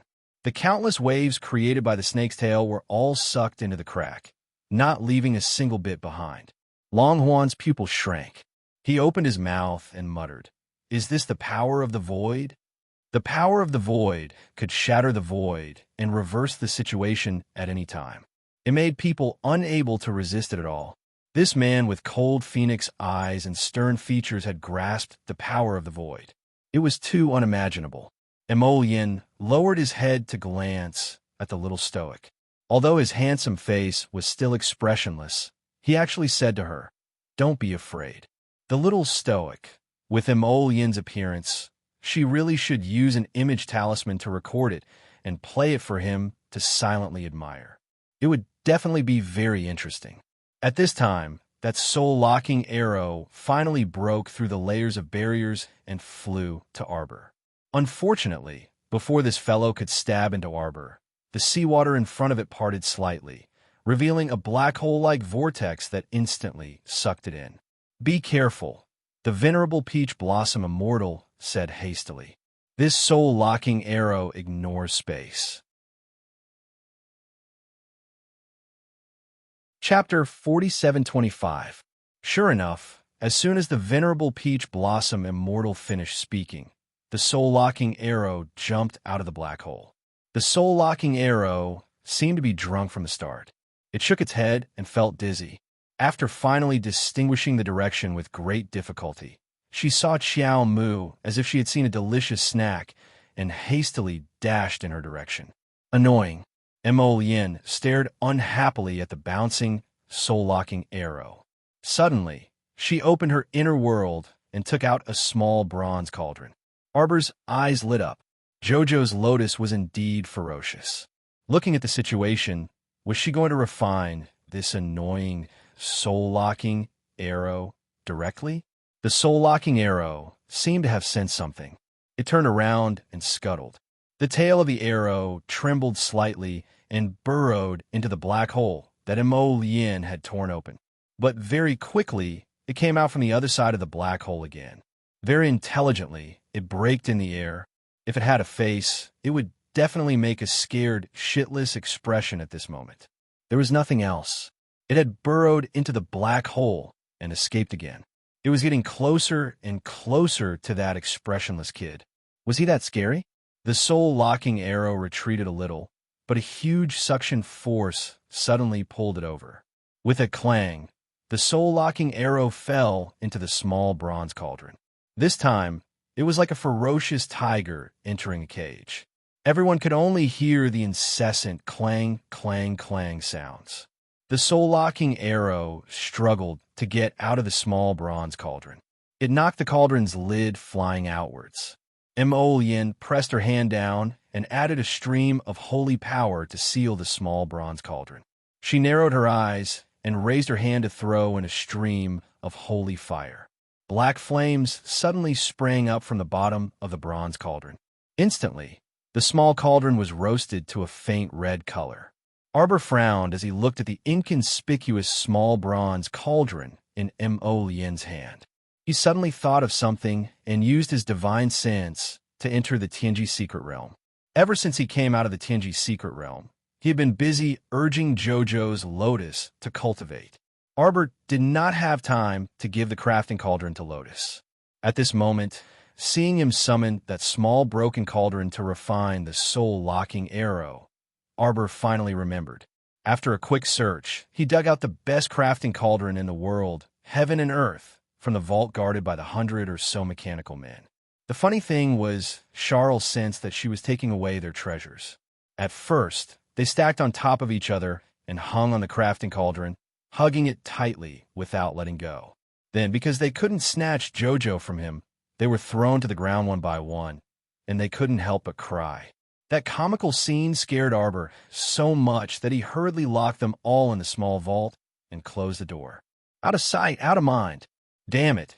Using a face that was similar to hers and crying nonstop, it really looked like a fantasy. Arbor took out the heaven and earth cauldron and stuffed it into Mo Lien's arms. Lien, use this to refine it. Everything that Mo Lien was doing right now was practically coming from his instincts. Strictly speaking, he was still in a state of half-cultivation and was not fully awake. But now, he was not completely unconscious. Seeing that Jojo gave him a palm-sized crafting cauldron that shone with a glazed luster, Mo Lien instinctively felt joy in his heart. Just as he made a contract with the heaven and earth cauldron, a thunderous roar came from the bottom of the ocean. Everyone's heart skipped a beat as a bad premonition floated in their hearts. For some reason, this unknown sense of danger was so strong. The sudden danger caused everyone's hearts to jump to their throats. Chapter 47-26. Mo Lien instinctively kept the cauldron of heaven and earth into her inner world and turned around to look at the depths of the sea. Under the layers of glaciers, a head slowly emerged from the whirlpool of silver-white ice crystals. Everyone was on tenterhooks as they broke out in cold sweat. They thought that this mature sacred beast would be a ferocious beast from the ancient times. With a bloody mouth and a body that was as tough as copper, it should be as tall as a small mountain. But they didn't expect that. What emerged from the whirlpool of ice crystals was actually a human head.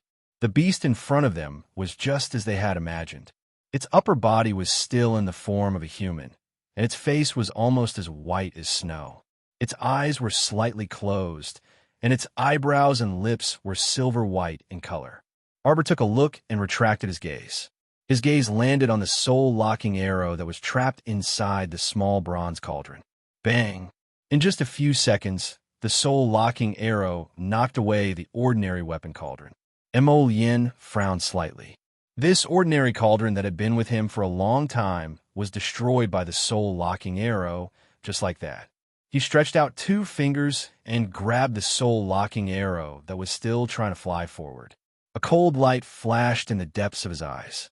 On the other side, Long Qian subconsciously took a few steps back. When she touched Long Shangyun's arm, she quickly grabbed the ladder and whispered, "Let's go. Let's go up first. We'll talk after we get up." Long Qian wasn't stupid. She could already feel the heavy pressure that was coming from the demonic sea beast in human form. How strong was this pressure? Unknowingly, she was pressured to the point of suffocation. There were many juniors from the Dragon Clan in the sea, and none of them were a match for the demonic sea beast. The Wangchuan Dragon Clan still had to rely on these juniors to develop, so they couldn't all die here. Therefore, she was very anxious. She grabbed Long Shangyun's hand and whispered, "Let's go. We'll retreat first." Long Shangyun also felt the danger. After Long Qian grabbed her arm, she instinctively flung it away as if she was stung by a poisonous snake. Her instinctive reaction caused Long Qian's face to turn red from embarrassment. Her own granddaughter avoided her like a viper. This made her feel uncomfortable, and at the same time, anger rushed to her heart. The Wangchuan Dragon Clan was completely ungrateful. She really hoped that this demonic sea beast could hear her and devour all these ingrates. let's go. Long Qian came out of the hot sea and grabbed his sister Long Shangyun's arm. Long Qian instinctively grabbed onto Long Shangyun's other arm and refused to let go. Shangyun, you know how grandmother used to treat you. She could only rely on the defensive barrier to resist the scalding seawater outside. If Xiangyun didn't continue to use her spiritual power to support the defensive barrier around her body, after losing the defensive barrier, she would definitely be scalded to the point where her skin would split open and her bones wouldn't even be left. Long Shangyun closed her eyes, turned around, and was about to pull her up with her. The terrified cries of the Dragon Clan's juniors could be heard all around. Ah, why is the seawater so hot? Oh my god, it's too hot. When Long Qian saw the hundreds of juniors from the Dragon Clan, her eyes widened. She couldn't help but shout at them. Why are you here? Could it be that the battle above had ended?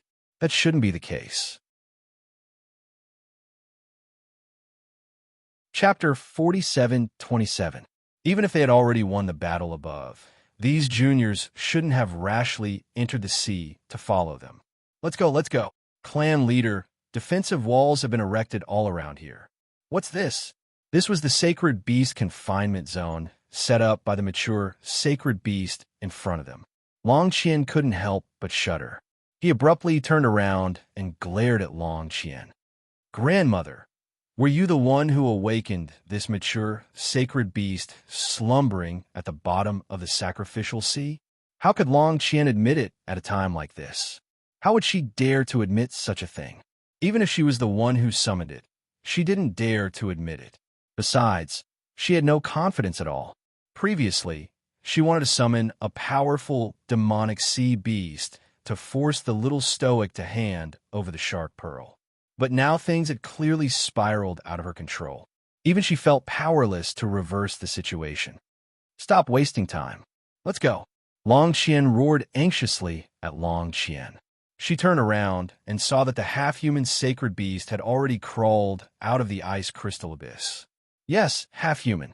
The lower half of this sacred beast body was coiled with a giant snake tail. Long Qian guessed that if it expanded its body, it would probably be 100 meters long. It was obvious that Long Qian had underestimated the strength of this sacred beast snake tail.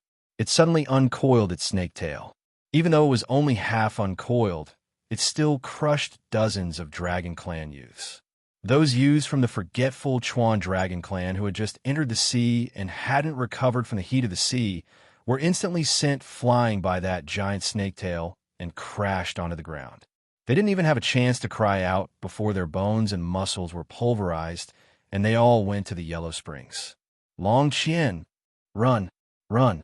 Before Long Qian could finish her hysterical screams, the humanoid holy beast opened its eyes dangerously. His eyes were almost transparent, and they flickered with a dangerous, bloodthirsty glint. Xiaomu obediently played the role of a little quail, hiding in Mo Lian's embrace as she furtively peeked at that crazed humanoid sacred beast. The venerable peach blossom immortal hurriedly whispered to Arbor, "No matter what happens later, remember not to escape into the galaxy. Cover it properly and don't open it." Arbor's pupils shrank slightly. She immediately understood what the venerable peach blossom immortal meant. This meant that in front of this mature holy beast, any space was useless. Escaping into the star field would only speed up his own death. That was because he was able to ignore the laws of space. If he were to follow Zhang Xian in, the consequences would be dire.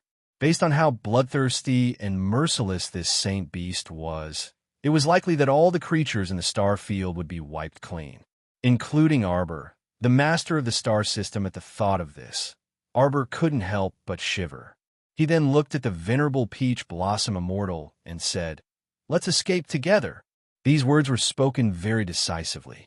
Running away was probably the best option at the moment. He ran far away and didn't want to confront him head-on. Who asked him to be ruthless? Who asked him to be so pretentious? Who asked him to fly? They didn't want to play with him anymore. Running away was the right thing to do.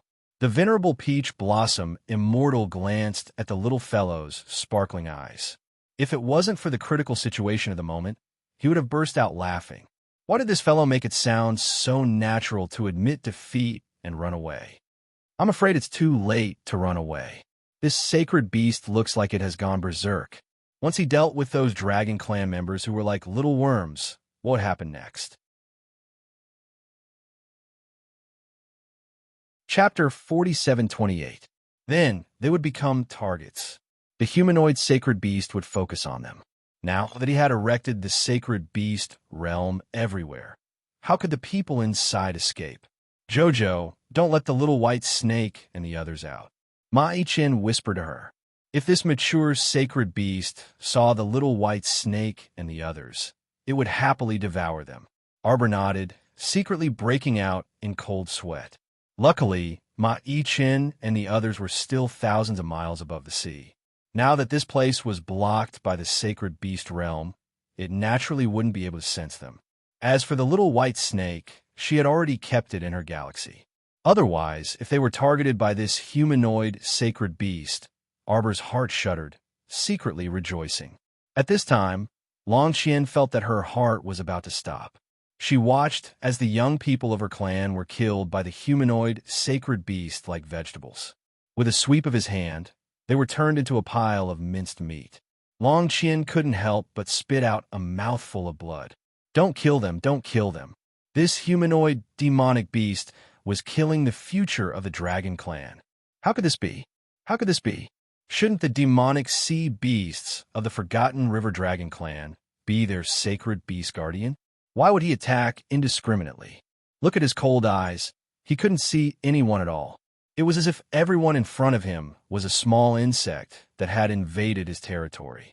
Only by crushing them one by one would he be able to continue sleeping peacefully. It shouldn't be like this. Longqian looked at the scene in front of her with tears streaming down her face. She felt as if a sharp knife was gouging the flesh from her heart. These young people who could create the future of the Forgotten River Dragon clan, but they were all killed by a sacred beast. He watched as the Dragon clan's people were swept up into the air by the demonic sea beast tail like the autumn wind sweeping away the fallen leaves before turning into a pile of dust that fell to the ground. Longqian's body fell backward and landed heavily on the ground. There was no hope. There was no hope. To think that the future of the Dragon clan would be written in such a hilarious way. The youths of the Forgotten River Dragon clan had all died in this comical battle. What future do they have left to write? The funniest thing was that this humanoid holy beast was the trump card that the Forgetful River Dragon clan's clan leader had personally summoned. It was a trump card that he intended to use against his own granddaughter. However, even Longqian herself was baffled by the sudden turn of events. When the last member of the Dragon clan, who was desperately trying to escape to the surface of the sea, was smashed into meat paste by the huge tail of the humanoid Saint Beast, Long Shangyun lowered her head to take a look and couldn't help but jump in fright. Longqian's eyes were wide open, as if he had just seen something unbelievable. His entire body was stiff, and his face was stiff. "Grandmother!" Long Shangyun cried out in a mournful voice, trembling as she reached out to feel for her grandmother's breath. Long Shangyun's body fell backwards into the scalding seawater. Longqian rushed over with a calm expression. He reached out to feel the old lady's breath before turning around and nodding at Long Shangyun. "Grandmother, she's gone." Long Shangyun shuddered as she looked at Longqian's furious face. She couldn't help but mumble, "Brother, grandmother must have been angered to death." This was the biggest joke in the world. The Forgetful River Dragon clan's clan leader was angered to death. Chapter 4729. Longqian's heart ached when she saw this. Unable to withstand such a huge blow, she fell backward and fell into the boiling water with her shield.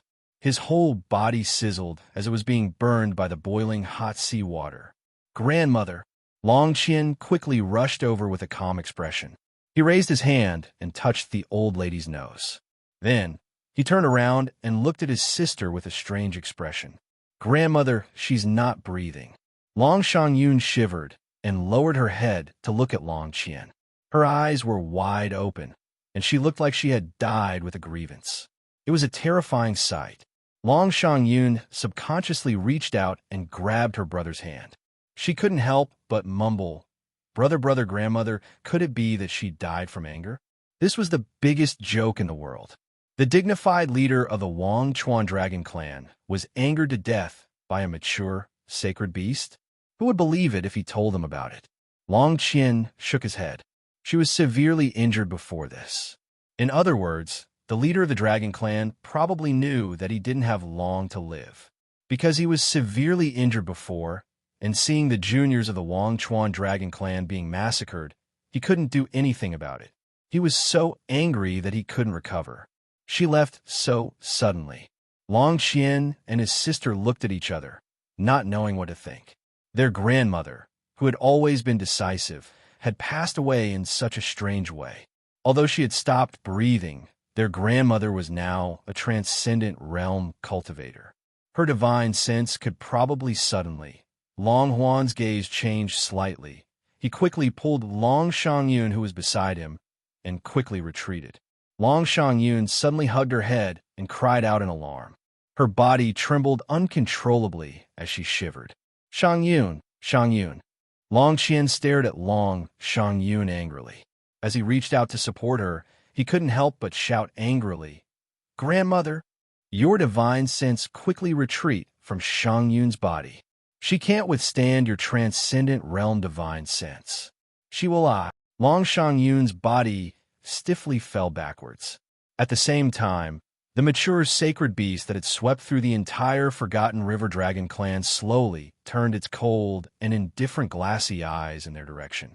Just like that, he stared coldly at Long Shangyun across the churning magma-like seawater. Long Huan's heart almost jumped out his chest. Suddenly, they saw the humanoid, super holy beast stretching out its huge snake tail and sweeping it towards them. She didn't have time to think. He quickly grabbed Long Shangyun's body and retreated. At the same time, clusters of black flames suddenly ignited in Mo Lian's hand, firmly locking the soul-locking arrow that was trying to escape in a panic in her palm.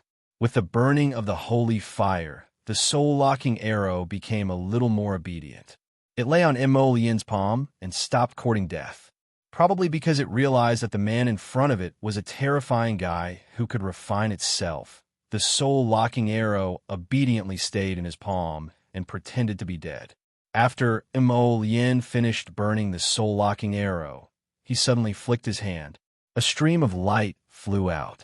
The soul-locking arrow flew towards the humanoid holy beast at lightning speed. The arrow pierced towards the beast's thick snake tail. 40480 had some small changes. It was mainly to increase the old lady's mental activity. It didn't matter if she saw it or not. Chapter 4730. Even Arbor could not help but look at the death-courting arrow in a different light. Not only did this thing only know how to bully the weak, Joe, it even dared to confront a super sacred beast.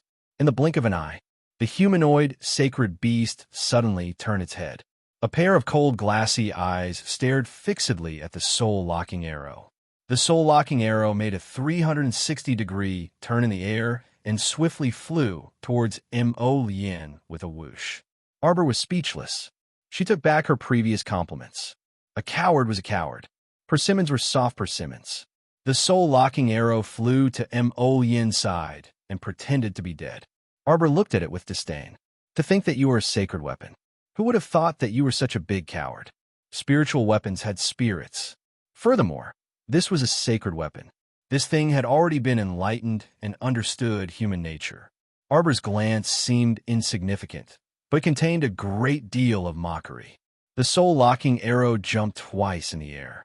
It wanted to charge down and continue to aim at Arbor. However, upon seeing Mo Lian's pitch-black eyes coldly sweep over, the soul-locking arrow immediately became docile.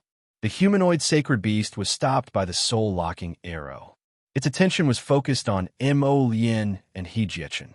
Long Huan, who had escaped death, was covered in cold sweat. He suddenly turned and grabbed Long Shangyun's hand. He lowered his voice and growled, "Come out." Long Shangyun flung Long Huan's hand away. She pursed her lips. When she raised her head again, her eyes were filled with vicissitudes and coldness. "Do you know the past of the Forgotten River Dragon clan?" Long Shangyun stared coldly at Long Huan. She said word by word, "The overlord of the Forgotten River for 100 years. Half of the country was under his control. During the most prosperous period, even the emperors of the 3 continents had to bow and respectfully greet the Forgotten River Dragon Clan's patriarch as Senior Long. Our clan once had the world's strongest guardian beast, the sacred beast Black Dragon." The cold sweat on Long Huan's forehead rolled down one by one. He really wanted to kneel down and beg this grandmother to stop causing trouble, come out of his sister's body. At this moment, Long Shangyun's body was barely able to support Long Qian's spiritual soul. As time passed, she would definitely collapse. Long Huan, you should have guessed it. If this guardian beast did not go berserk for some reason, the Dragon Clan's ancestors would not plan to get rid of it, scatter its spirit, and seal it in the Black Soul Pearl. For this reason, our tribe has been secretly researching the reason why the Black Dragon went berserk. Long Huan's of the Black Dragon Clan's eyes. Long Huan clenched his fists, his voice trembling. "Grandmother, can you stop talking? Come out of Xiang Yun's body first."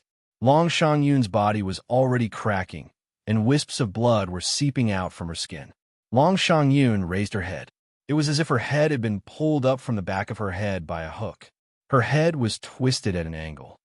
We call these berserk holy beasts that don't even recognize their own kin exterminators, because when they went berserk, they could destroy everything in the world.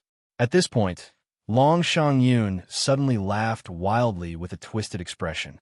Her sharp voice was mixed with a trace of age. "Since we can't go back to the past, then let the others be destroyed with our Forgotten River Dragon Clan." Chapter 4731. Long Shangyun's expression was very apathetic as she reached out and took a space ring from Long Qian's corpse. "Grandmother!" Long Qian shouted in horror. However, Long Shangyun quickly took out several bottles of clear blue medicinal liquid and threw them into the sea. The surroundings immediately emitted a strange fragrance, and the entire underwater abyss was enveloped by this smell. A berserk factor surged in the humanoid sacred beast's eyes. It was accompanied by Long Shangyun's half-shrill, half-aged voice. "Although we haven't been able to develop a method to break this berserk state. However, we have extracted an item from the sacred beast Black Dragon's body that can make a berserk medicinal liquid. In the eyes of an exterminator, everything in the world must be destroyed without exception." "Ha ha ha ha!" Long Shangyun laughed maniacally until blood seeped out of her facial orifices. She looked especially terrifying as blood trickled down her face. The humanoid sacred beast's body suddenly doubled in size. The entire azure sea was pressed down on the top of its head, and the eerily cold underwater abyss was coiled up beneath its body. It bared a mouthful of fangs and lowered its head to whip its tail without any explanation, striking at the place where Mo Lien and Ji Chan were standing.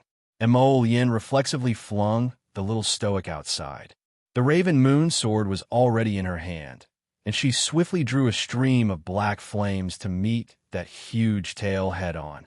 The black flames landed on the humanoid sacred beast's huge tail, but they were swiftly repelled. The venerable Peach Blossom Immortal's divine sword scraped against the snake's hard scales, and he felt the web between his thumb and index finger go slightly numb from the shock. When he withdrew his sword to take a look, he couldn't help but be dumbfounded. A divine weapon was completely rolled up from the sword tip to the blade. It was clear how sturdy that fellow's scales were. The venerable Peach Blossom Immortal's face was cold as he casually tossed that divine weapon out. With a point of his finger, the divine weapon exploded with a boom. The unrestrained flow of water slapped in all directions. A divine weapon's explosion at such a close distance didn't injure that humanoid sacred beast in the slightest. This sacred beast merely glanced at Ji Chan indifferently before swiftly swimming toward him. Rotten Peach Blossom. Arbor's heart raced at this moment, and her gaze was somewhat dazed. She felt her heart beating so fast that it was about to jump out of her chest. The humanoid holy beast was too fast, so fast that she didn't even have time to react. The sacred beast's huge body was like a huge black screen, suppressing the light in front of the venerable peach blossom immortal. Mo Yin's movements were also very fast. Seeing that the situation was not right, he almost instinctively threw out a hidden weapon that he carried with him. With a slight movement of his fingertips, more than 10 expressionless golems were summoned from his space ring. They surged forward to besiege the humanoid holy beast. At the same time, he appeared beside the venerable peach blossom immortal and pulled him away from the human-shaped divine beast. The huge tail of the humanoid holy beast fell down and slammed into the sea. The sweeping force caused the two of them to stumble forward. All of a sudden, a whirlpool appeared in the depths of the ocean. A terrifying suction force instantly wrapped around a section of the humanoid holy beast's tail. Mo Yin and the venerable peach blossom immortal looked back at the same time. Without needing to greet each other, they simultaneously launched a swift and powerful attack toward the head of the humanoid holy beast. Black flames mixed with green with spiritual energy were wrapped in two streams of sacred power. They ruthlessly slammed into the head of the humanoid holy beast. Bam! A bloody bump appeared on the forehead of the holy beast from the explosive force. Chapter 4732 4048 Fushi Great Sword. Mo Lien and Yuan Shurchen did not need to communicate at all. Even if Mo Lien was still in a state of half-cultivation, he also knew the principle of taking advantage of a person's weakness to take his life, seeing that the humanoid divine beast tail was entangled by a mysterious force in the abyss. How could they not take advantage of this opportunity to kill him? The two of them released their saint powers and smashed it all on the head of the unlucky humanoid divine beast as if it was free of charge. The group of mechanical men summoned by Mo Lien were even more impressive. They did not care about their lives at all and pounced forward one after another. The swords, spears, swords, and halberds in their hands were all aimed at the upper body of the humanoid divine beast. The lower body of the humanoid divine beast was like an iron bastion. If they were to attack, it would be best to aim at his upper body. Now that this fellow was entangled by the force in the abyss, it was a good opportunity for everyone to torture him. A series of attacks were aimed at this fellow's face. This humanoid divine beast was so enraged that he roared continuously. His cold, glazed eyes stared straight in the direction of Mo Lien and Yuan Shurchen with an expression of hatred. Even if you hit someone, you would not hit their face, not to mention that he was a senior at the level of a mature divine beast. This bunch of little bastards, they really did not want to live anymore. They actually dared to attack this senior's face. Arbor had been secretly hiding at the side. When she saw this, a section of the Fushi great sword suddenly appeared in her left hand and quickly pulled it out. The moment she pulled it out, the little fellow's body shook violently a few times. Mo Yin felt something and turned around to take a look. Instantly, she saw that the little fellow's body was white and seemed to be swaying, as if his soul was about to leave his body. Suddenly, he felt his heart stop for a moment. He hurriedly shouted, "Don't move." To be honest, Arbor did not even notice what Mo Lien was shouting at her. At this moment, all her senses were focused on the Fushi great sword in her hand.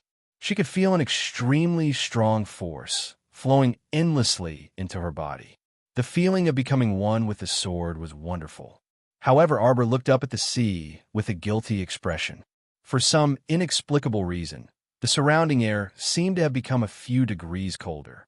She didn't know if it was a psychological effect, but she kept feeling that ever since she pulled out the Fushi greatsword, she seemed to be able to sense the aura of the heavenly Tao, which suddenly enveloped her. "Heavenly Tao, do you dare to come? Come, and I'll curse you to death. You don't care about so many people who were smuggled in from the sanctuary. Even if you care about the heavens and earth, you can't care about Jojo drawing the Fushi greatsword." Arbor held the Fushi greatsword in his hand and turned his head to look at the human-shaped sacred beast that was entangled in the abyss. "If I don't kill you now, when will I?"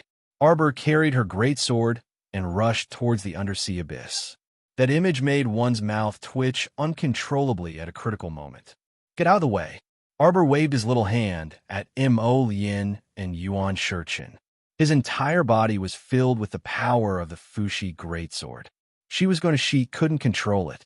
Lord Jojo raised the Fushi Greatsword in his hand high up and slashed down at the human-shaped sacred beast's head in the undersea abyss. The human-shaped sacred beast's pupils constricted silently, and he hurriedly waved his hand to set up a realm. Arbor's Fushi Greatsword fell. The speed was almost shocking. At this time, there was no such thing as swordsmanship. Arbor just followed her heart and casually slashed with this sword. It was this sword that struck the sacred beast realm with a loud bang. With just one slash, thousands of spiderweb-like cracks appeared in the realm. Chapter 4733. A hint of disbelief flashed through the humanoid sacred beast's glassy eyes. It wasn't the only one who was shocked. Mo Lien and He-chan were stunned as well. Their gazes landed on the Fushi sword in the little fellow's hand. What a powerful sacred weapon. At this moment, the sword was covered in a layer of intense white light. They could only vaguely see the dense, sacred qi flowing on it. Even Xiao Mu herself was taken aback by this attack. She didn't expect the Fushi Greatsword to be able to break through the realm of the humanoid sacred beast with a single slash. The spiderweb-like cracks suddenly appeared.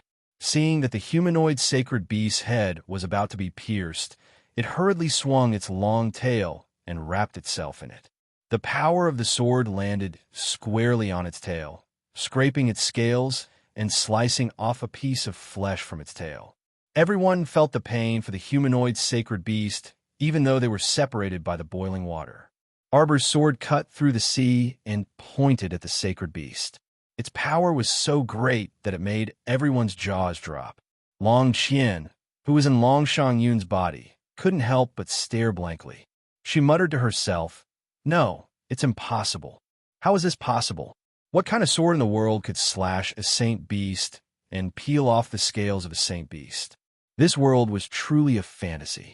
When did this little girl become so capable? Long Qian took a deep breath. She couldn't help but clench her fists. This lass's secrets were truly endless. It was as if she had countless trump cards that she would never use at once. She was so young, but she was so scheming. She wasn't easy to deal with. But so what if this sacred weapon was powerful? In the hands of a little deity realm cultivator, no matter how useful it was still very limited. A cold light flashed through Long Qian's eyes. Don't waste your energy struggling. No one can escape from the palm of the berserk sacred beast. Long Qian's face was filled with excitement as she said that. It was an honor for these people to be able to accompany her, the leader of the dragon clan, to die near the Lethe abyss. The humanoid saint beast suddenly let out a furious roar. His glassy eyes suddenly turned into a pair of vertical pupils as he stared coldly at Arbor. The giant tail beneath him suddenly turned into hundreds of afterimages and wrapped around Arbor. Arbor only felt a cold and gloomy aura rushing towards him, and subconsciously wanted to dodge this attack. However, the holy beast was too fast, and Arbor was locked on by his aura, so he couldn't use the power of space to teleport. In a moment of desperation, she subconsciously raised her Fushi Greatsword to block the attack. Mo Lien and He-chan only felt that this little lady was too audacious. Their hearts were in their throats, and they threw themselves at the little stoic without any explanation. With a loud rumble, the entire seabed abyss collapsed. Subsequently, Xiao Mu's figure flew out and tumbled several times in the seawater before stabilizing herself with great difficulty. Sir Jojo wiped his face with his small hand and blinked. He waved his hand at Mo Lien, who rushed over in a panic, indicating that he was fine. Everyone could see with their naked eyes that the entrance to the endless ice cave in the sacrificial sea abyss and the cross-section of the glacier were shattering inch by inch in this earth-shattering quake. The scene in front of them was like a galaxy shattering. The boiling seawater was enveloped by the icy aura emitted from the seabed abyss. Chapter 4734. The seawater finally started to cool, but very quickly, everyone present felt that something was amiss. The temperature of the seawater was dropping too quickly. In less than a second, everyone felt that the surrounding seawater had frozen into an ice hole. Waves of cold air seeped into their limbs and bones, causing them to shiver uncontrollably. "Jojo!" Hu Shurchin shouted. The humanoid divine beast's roar suddenly drowned out his shout. A pair of vertical glazed eyes were filled with coldness. If it was said that he was a powerful divine beast with some consciousness just now, then he was now a Terminator who had no consciousness at all and only knew how to kill. "I will hold him back. You take Jojo and leave first." Hu Shurchun pushed Emolian hard, but the latter did not budge. "What are you waiting for? Let's go. If you die, Jojo will be sad." "Nonsense. How can someone with my level of cultivation die?" The venerable peach blossom immortal suddenly turned to look at Emolian. "You have recovered?" This guy's tone just now sounded very conscious. "Probably." Emolian nodded slightly. "Later I will use the ancient Emolian's real body to deal with him. You will assist me. What's the price?" Hu Shurchun raised his brows and asked. He did not believe that there would be no price to pay for activating the ancient Emolian's real body. Emolian was silent for a moment, then said, "I will probably be in deep sleep for a while." Hu Shurchun rolled his eyes at him. "That won't do. Jojo will cry if you do that." Don't think that he did not know. This guy had sensed Jojo's danger and forcefully removed himself from the state of cultivation. Now that he had gotten rid of his unconscious state, he must have used some secret technique from the ancient inheritance. Correspondingly, the price he had to pay would naturally not be small. By then, if he fell into deep sleep, Jojo would be in tears. No, absolutely not. Ma Ancient waved at him and said, "All right, cut the crap and stick to the original plan. I'll hold this guy back while you take Jojo and the others away from here. The further away, the better." Looking at the current state of this human snake, it should be impossible for him to leave the Forgotten River domain. In short, as long as Jojo and the rest got out of Forget River, they would be safe. Emolian remained silent, but she had made up her mind to activate the ancient Emolian to temporarily deal with this mature sacred beast in front of her. Once he activated the ancient Emolian, he would be completely immersed in the main body of the plant, and it would be difficult for him to extricate himself from it for a short period of time. Ancient Emolian seal wouldn't harm him in any way. On the contrary, cultivating in a deep sleep was actually very beneficial to him. But if that happened, Jojo would still be sad. Seeing that he was hesitating, Yuan Shurchun didn't waste any more words with him. She directly jumped in front of the human snake. Staring at the other party's vertical pupils, she said coldly, "You little worm that lives in a bottomless pit, you're quite fierce. Do you understand what I'm saying? I wonder how old you are." The venerable peach blossom immortal raised his eyebrows and laughed coldly. "Your opponent is me." Arbor kicked in the water and slid towards the venerable peach blossom immortal at an incredible speed. Halfway there, she was stopped by Emolian. "Stay here obediently and keep your sword." Emolian gazed at her ghastly pale small face and reached out to touch her ice-cold cheek. "Hurry." Arbor was stunned. She was about to ask if he had regained his consciousness when she saw that Yuan Shurchun was in danger.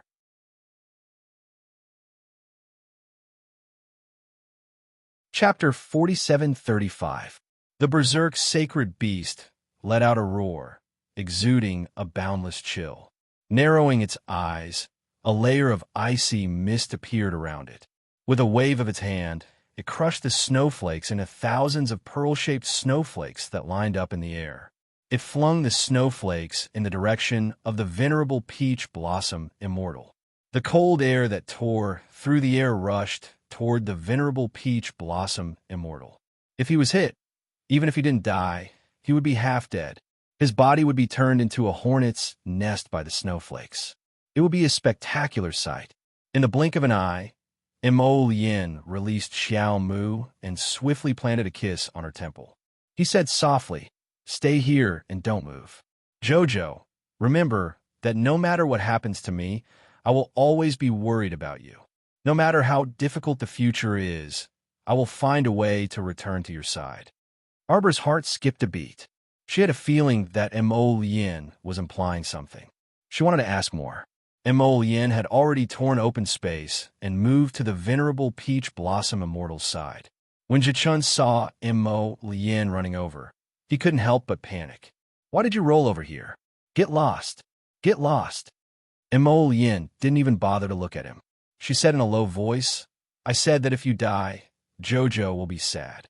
"How can I, huh?" Lien didn't bother to talk nonsense with him. She narrowed her eyes and looked at the berserk human snake. Suddenly, she raised a defensive wall around them. With a cold glint in her eyes, she stared at him and said, "Get back to the seabed abyss." Xiao Mu sprinted madly, wanting to dash over, but was blocked outside the defensive wall. "What are you doing?" Arbor panicked. She had a strange feeling that something bad was about to happen. This humanoid sacred beast was indeed very strong, but it wasn't invincible. She planned to explode the mystic realm if she couldn't defeat it. What was Lien trying to do? Amidst the chaos in Arbor, an ink-colored lotus rose from the ground and grew to the height of dozens of meters in a split second. At this time, even through the defensive wall, they could clearly see that Lien's complexion had turned a bit pale. "Lien!" Xiao Mu shouted harshly. She was almost scared to death by him. Even if he wanted to use ancient Lien's special technique to deal with the sacred beast in front of him, there was no need to keep her outside the defensive barrier, right? Unless there would definitely be repercussions if he dealt with it this way. Arbor's mind raced. Suddenly, he realized that Lien might have forced herself out of seclusion. There was a high possibility of this happening. Therefore, if he hastily used the ancient Lien, it would probably affect his body to a certain extent. What kind of impact would it have? Arbor was so anxious that her eyes turned red. She rushed over and slapped the defensive barrier. "Open it. Lien, listen to me." Arbor was both anxious and angry. "If you don't open it, I'll ignore you for the rest of my life." It was like this every time. Every time something happened, she would try to keep Jojo outside and deal with it herself. Jojo wasn't just for show. Jojo could fight alongside her. She wasn't afraid of danger. She was only afraid of Lien. When things came to a head, she always liked to hide things from her and take on everything herself. "Open it." Ji Qin was also very anxious. However, at this time, the ancient ink lotus had already completely opened its huge corolla. Suddenly, the entire flower was lit up with black flames. The flames spread outward as if they were going to swallow everything in the world.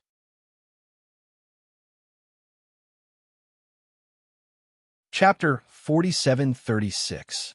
This power was extremely strong. The humanoid sacred beast didn't know if the others felt the same way. Anyway, he had entered an illusion at this moment.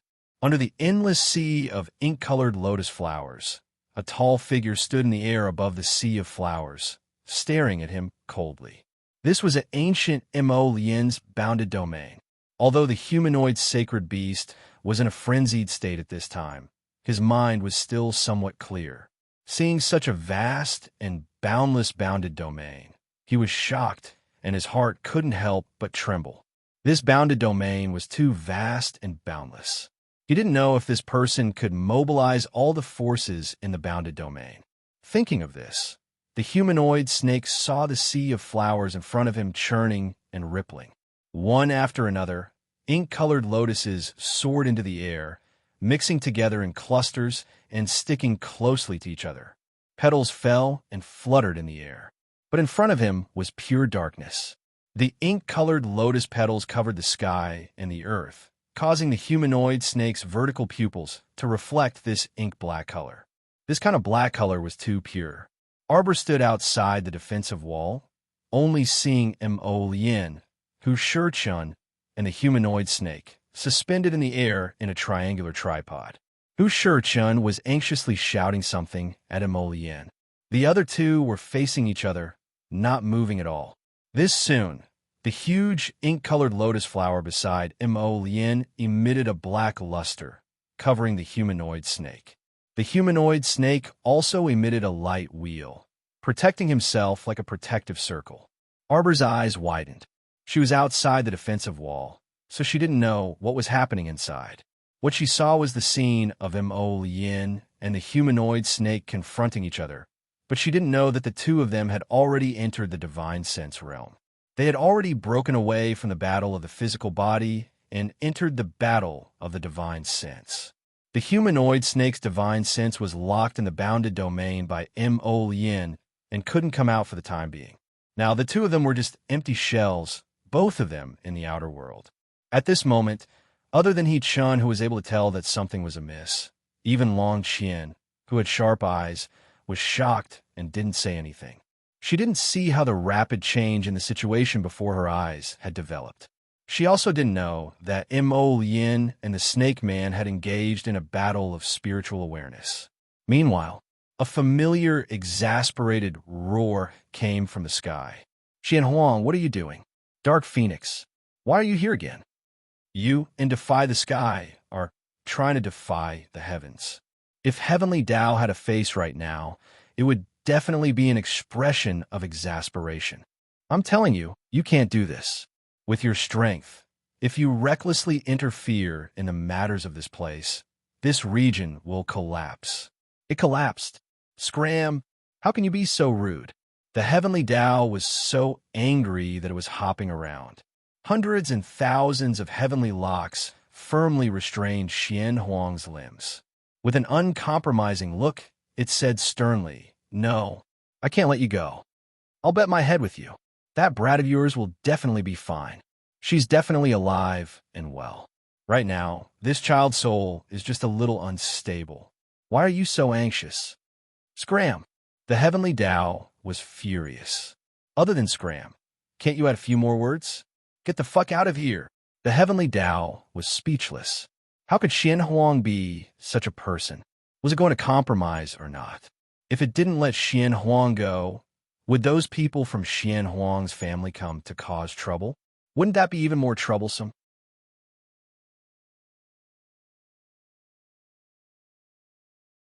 Chapter 4737. Why not?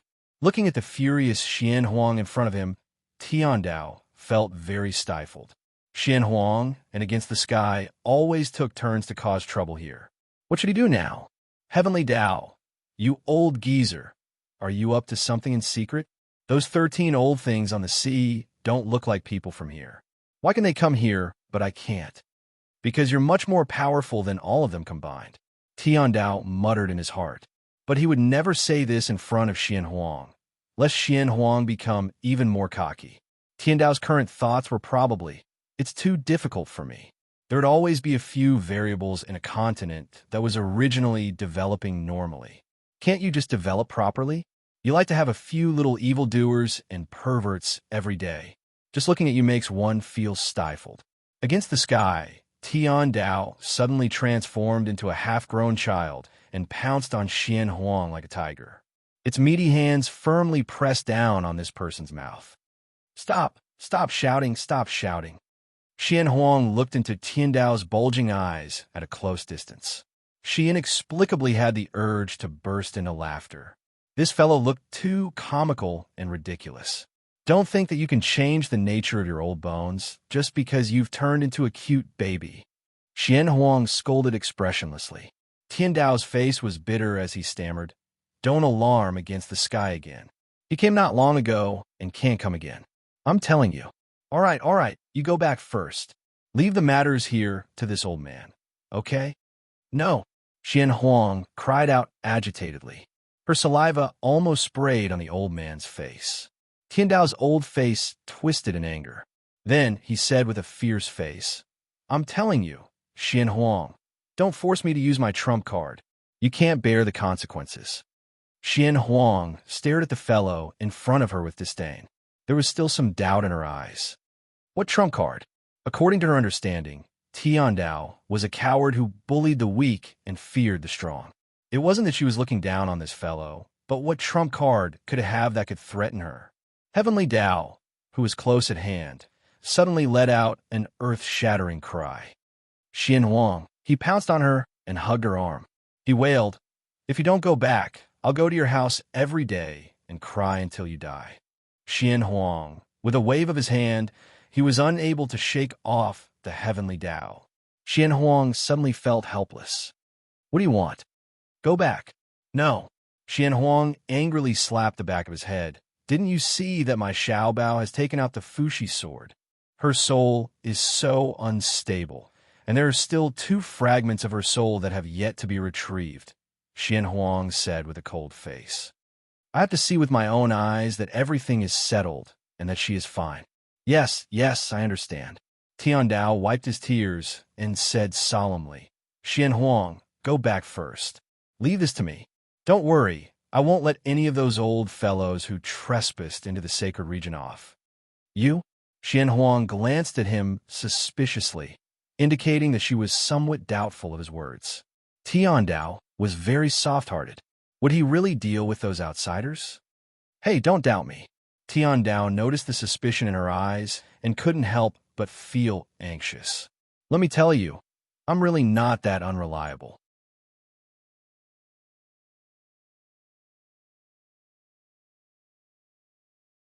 Chapter 4738. That human-shaped sacred beast was originally left behind from the ancient times, so it can't be considered as an intruder, Tiandao solemnly swore. Although he's unusually fierce, he was actually just woken up by someone. He's also very innocent, isn't he? Xian Huang. Just like you, if you're suddenly woken up from a good sleep, you'll also have a temper when you wake up, right? Xian Huang. Fuck. I'll be a fool if I believe you. This temper when you wake up almost killed my disciple and his group. Hey, we really can't interfere with this sacred beast. Ah, he's also very innocent, right? Tiandao wiped his old tears and acted cute as he discussed with Xian Huang. He was originally sleeping in the abyss of the sea. I'm afraid he might not wake up even after 1,000 years. However, someone with ulterior motives woke him up and even sprinkled a berserk medicinal liquid on him.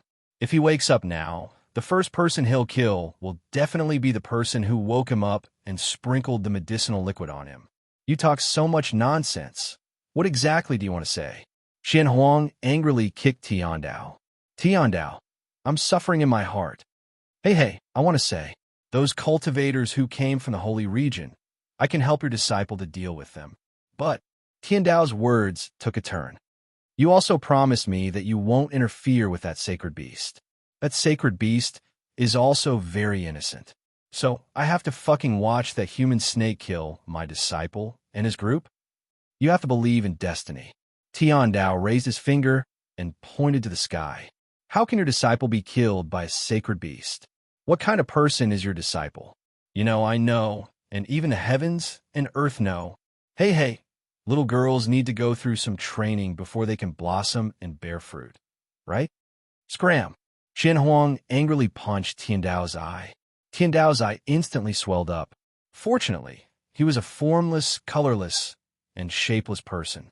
He reached out to wipe his eye and returned to his original appearance. You can't be so crude and violent. Tiandao was extremely angry. He extended his fist and heavily knocked on Xian Huang's head twice. This old man is discussing with you right now. Discussion. Don't fucking refuse a toast only to drink a forfeit. Xian Huang. Exclamation point. I'll drink as punishment. I'll drink as punishment. Fucking drink as punishment. Just as Tiandao's voice fell, Xian Huang transformed into a terrifying Tyrannosaurus. She lifted Tiandao and threw him left and right, punching and kicking him. Old bastard, quickly remove the heavenly lock on my body. Otherwise, I'll tear your sky apart. Ow. Ah. Aya, don't hit me. Don't hit me. Don't hit me anymore. Xian Huang's temper flared up. Regardless of whether the person in front of her was the heavenly Tao or not, she would beat him up first. Fortunately, this fellow was still bound by hundreds and thousands of invisible heavenly locks by the heavenly Tao. His movements were not that nimble after being beaten up. Heavenly Tao wailed pitifully a few times and scrambled away from the Tyrannosaurus. Xian Huang, let me tell you, don't think that you could be so disrespectful to me just because I dote on you. Don't come over. Tian Dao widened his eyes and stretched out a hand to block in front of Xian Huang. Okay. You tell me, what should I do? As long as you don't bring Nitian here to cause trouble and kill that sacred beast, I will promise you anything.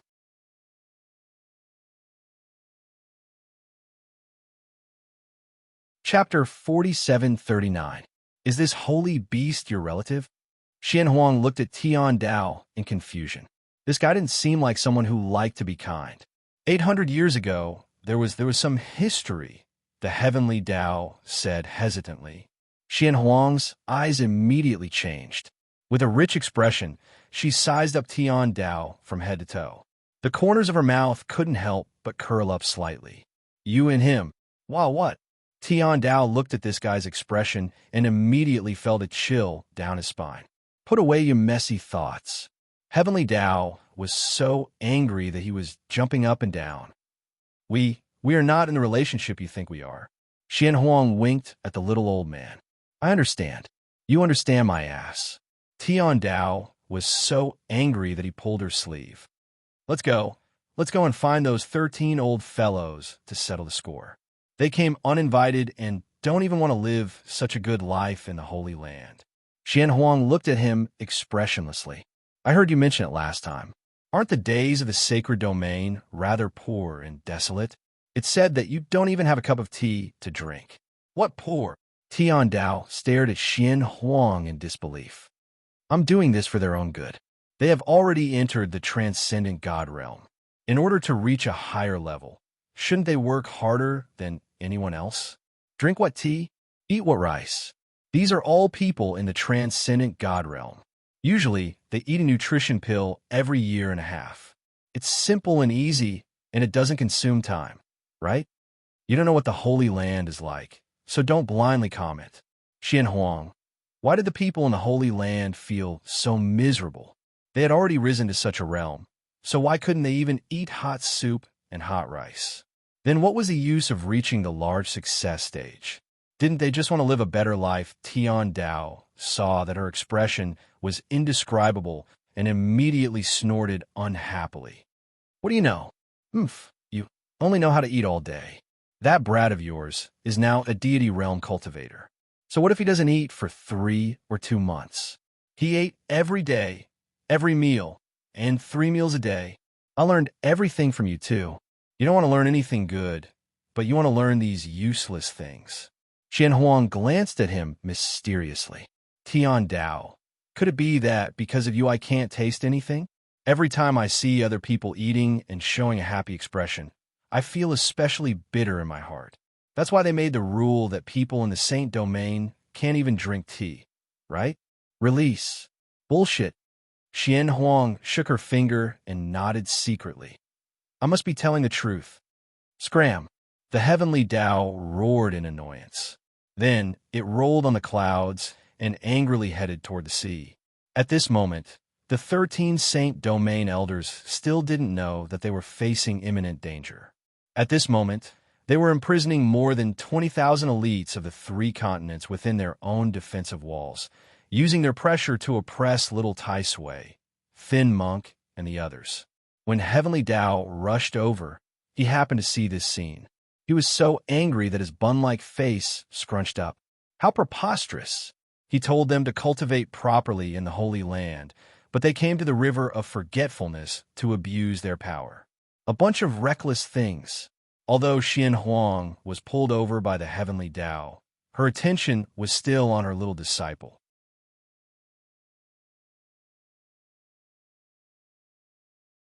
Chapter 4740. At the same time, Arbor saw that inside the defensive wall set up by Mo Lien, the 3 figures floating in the air suddenly moved. The Snake Man was the first to let out a howl. With a wave of his hand, thousands of blue waves turned into countless water spirit blades, sweeping towards Mo Lien and He-Chun. The defensive wall was instantly shattered. Arbor's little face was bone-chillingly cold. He anxiously rushed to Mo Lien's side.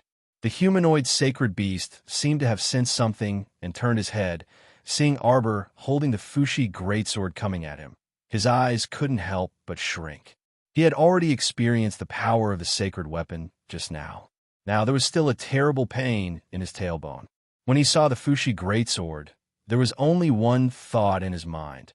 I can't let this sword fall on me again. I can't let the little girl use the Fushi greatsword to cut me again. I feel that the Fushi greatsword's power is far more than this. Arbor's sword light flashed, his little face full of hostility. When the sword fell on his head, the ground suddenly shook violently. The upper body of the snake man in front of him expanded by several feet. With a wave of his hands, the glaciers in the underwater abyss actually shattered in an instant. Like the explosion of a star, countless ice dots came straight at him. Mo Yin's eyes shrank. He hurriedly tore open space and quickly moved to Arbor's side, blocking this fierce attack for him. His body swayed a few times. Arbor hurriedly reached out. Just as he was about to support his body, he suddenly felt a suction force, suddenly lifting his whole body up. Looking carefully, it turned out that it was because Mo Yin's body was suddenly rolled up by the snake man's tail. And because he was firmly holding onto Mo Yin's arm, he was also dragged towards the entrance of the underwater abyss where the snake man was standing. Arbor's eyes flashed with a trace of fury. Hanging on to Mo Yin's body, he whispered in her ear, I'll send all of you into the star domain later. I'll explode a nameless star. The shock force may cause the star domain to be unstable. But don't be nervous. Chocho, before he finished speaking, he felt his whole body being pulled down rapidly. At the entrance of the underwater abyss, the bottomless ice cave was like a monster opening its huge mouth, biting towards the two of them. At first, the snake man only wanted to suck Mo Yin into the underwater abyss. He didn't want to go in together. It wasn't easy to escape from Mo Yin's ancient Mo Yin realm. The snake man had a trace of fear of this kid in front of him. He only wanted to trick Mo Yin. But then he found that things were out of his control.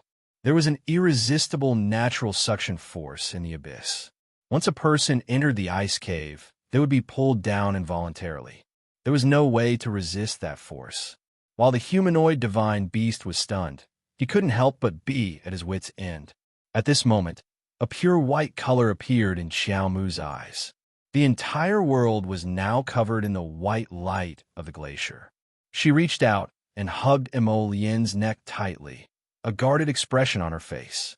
Mo Yin couldn't help but feel a little helpless. He looked at her and said, Jojo, we'll be together wherever we go. Arbor reached out and knocked him on the head. You can't leave me behind again. Okay, we'll go wherever you want. Mo Yin sighed helplessly, his voice gentle. Arbor's heart calmed down a little. As long as she was with Jojo's lotus, no matter how difficult the situation was, it could be resolved. Jojo, Mo Yin reached out and stroked her hair.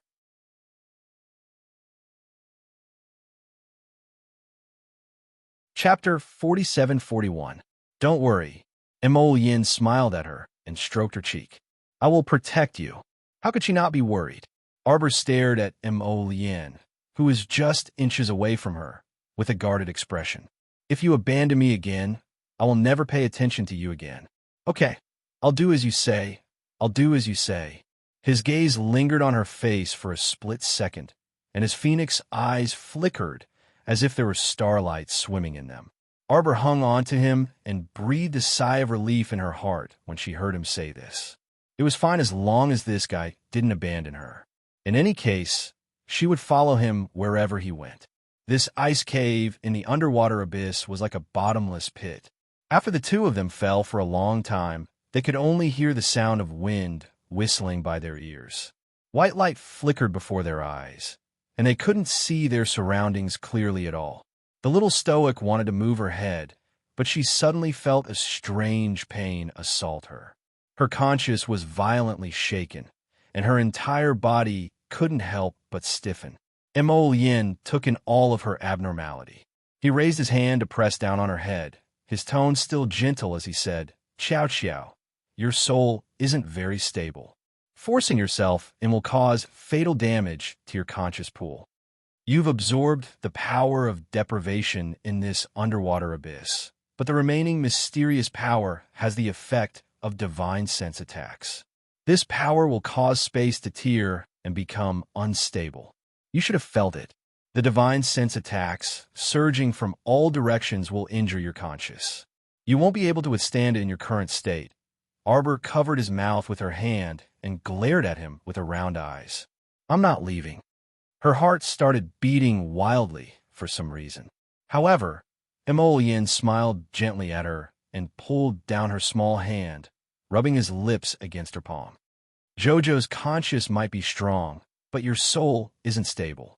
If you continue to force yourself like this, it will cause great harm to you. I can't watch you get hurt, he whispered next to her ear. Let's make a promise, okay? I will come find you. This seabed abyss can't trap me.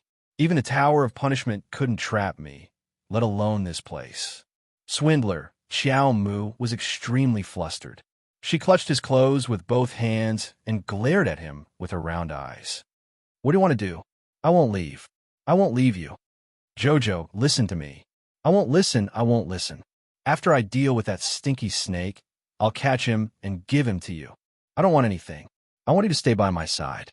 Arbor had a bad feeling because Yin was holding her waist with one hand and an irresistible force was being emitted from his body. He was going to throw her out. Yin. She felt an immense sense of panic. It was different from the time when she was captured in the Tower of Punishment. That time, she knew that Yin had been captured by the heavenly axiom to be punished. There was always a chance for her to escape. But this time, it wasn't as simple as it seemed. In this seabed abyss, she didn't know what kind of danger was waiting for him. The sacrificial sea abyss was able to trap that human-shaped sacred beast for so many years. How would she know if it would trap Yin as well? She couldn't afford to gamble and didn't want to gamble. She only wanted to be by his side wherever they went. However, how could Yin just watch as she became a target and suffered the attacks of the mysterious power in the seabed abyss? If her conscience couldn't withstand it, then he couldn't either. Don't be afraid, Yin whispered in her ear.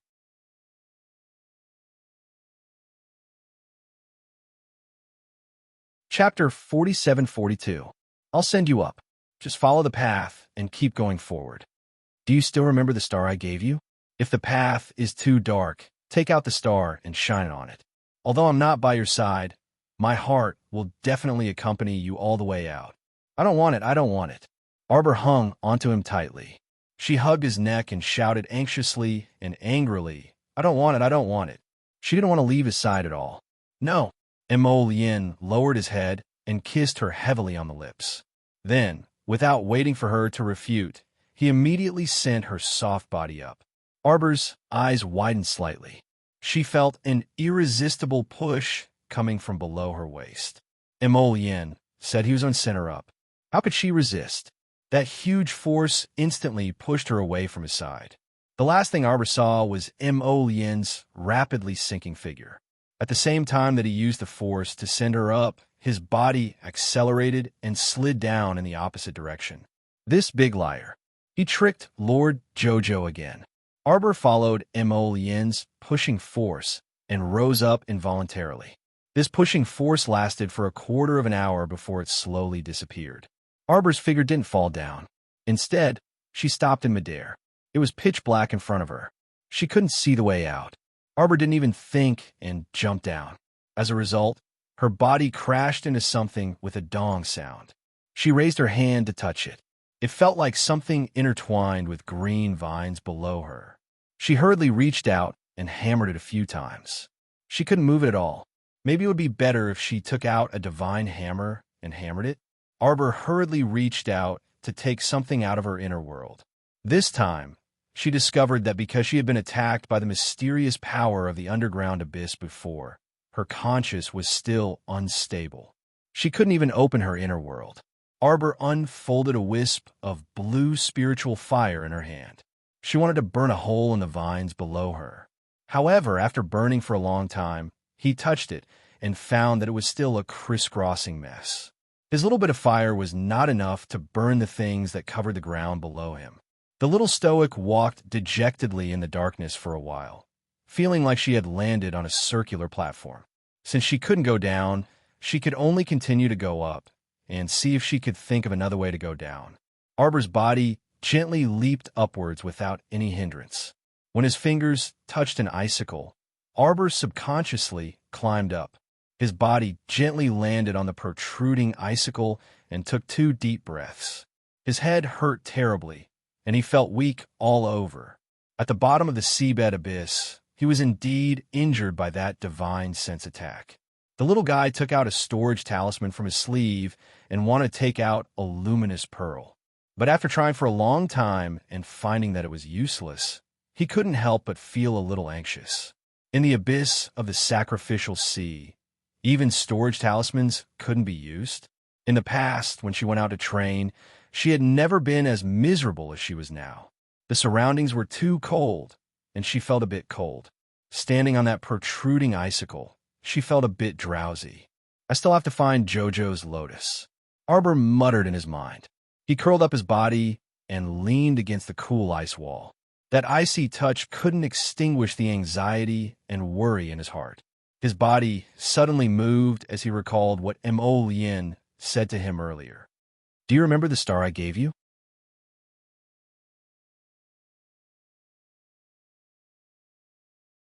Chapter 47-43. Why'd he say this? Was it because he already knew that her conscience was severely shaken and that she couldn't use her divine conscience or even talisman energy for the time being? A heart? That's right. Mo Lien gave her a star on her birthday at the Royal Academy. Her pentagram necklace. Arbor pulled out a silver necklace from around her neck and held it in her palm. The pendant of the necklace was a pale pentagram, and a soul-calming frost jade was also hanging from it. The moon-shaped jade pendant circulated with a faint luster, reflecting the splendor of the stars beside it. The stars accompanied the moon, and the moon reflected the stars. Arbor's fingers gently caressed this star and moon. As soon as she let go, that aqua-silver pentagram leaped up in front of her eyes and emitted a gentle light. The pitch-black darkness in front of her was instantly dispersed by the light.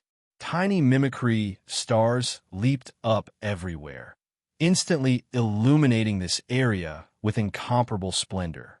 The little stoic reflexively closed her eyes.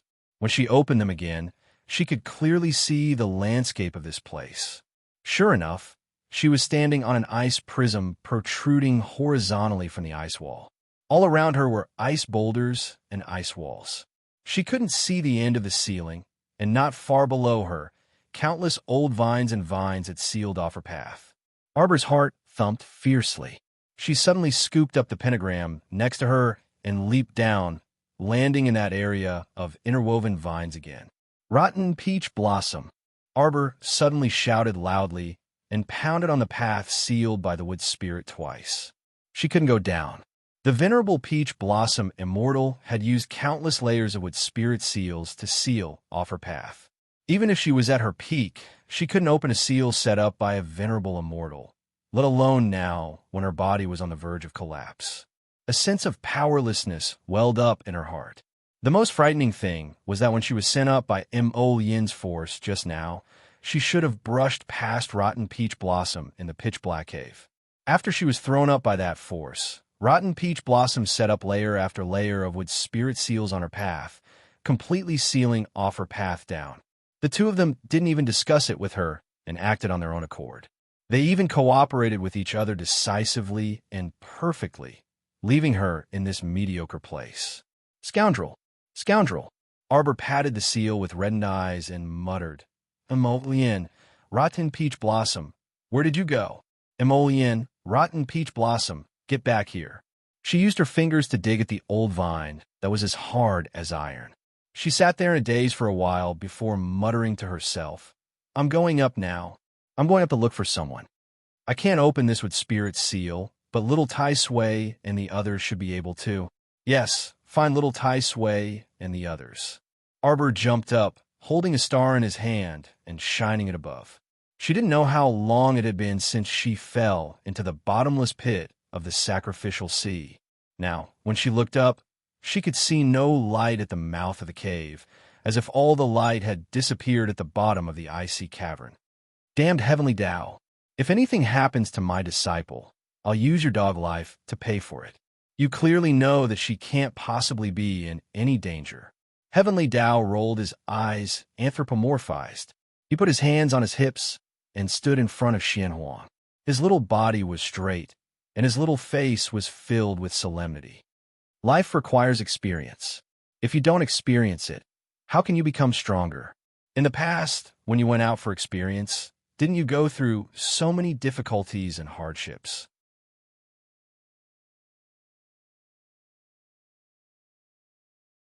Chapter 47-44. Isn't the reason why you reach this height today because you can face any difficulties and hardships? A strict teacher produces a brilliant disciple. Xian Huang was silent for a moment, and in the next second, she kicked Tian Dao away.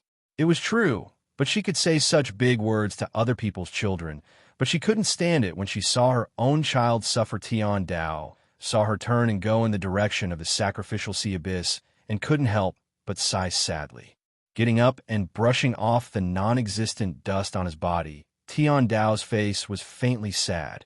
As long as Xian Huang doesn't smash the sacrificial sea abyss and destroy any space in this realm, then no matter what she does, I could turn a blind eye to it.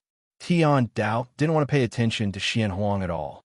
She turned her head and revealed the face of a young woman, glaring at the 13 sanctuary elders who were like quails.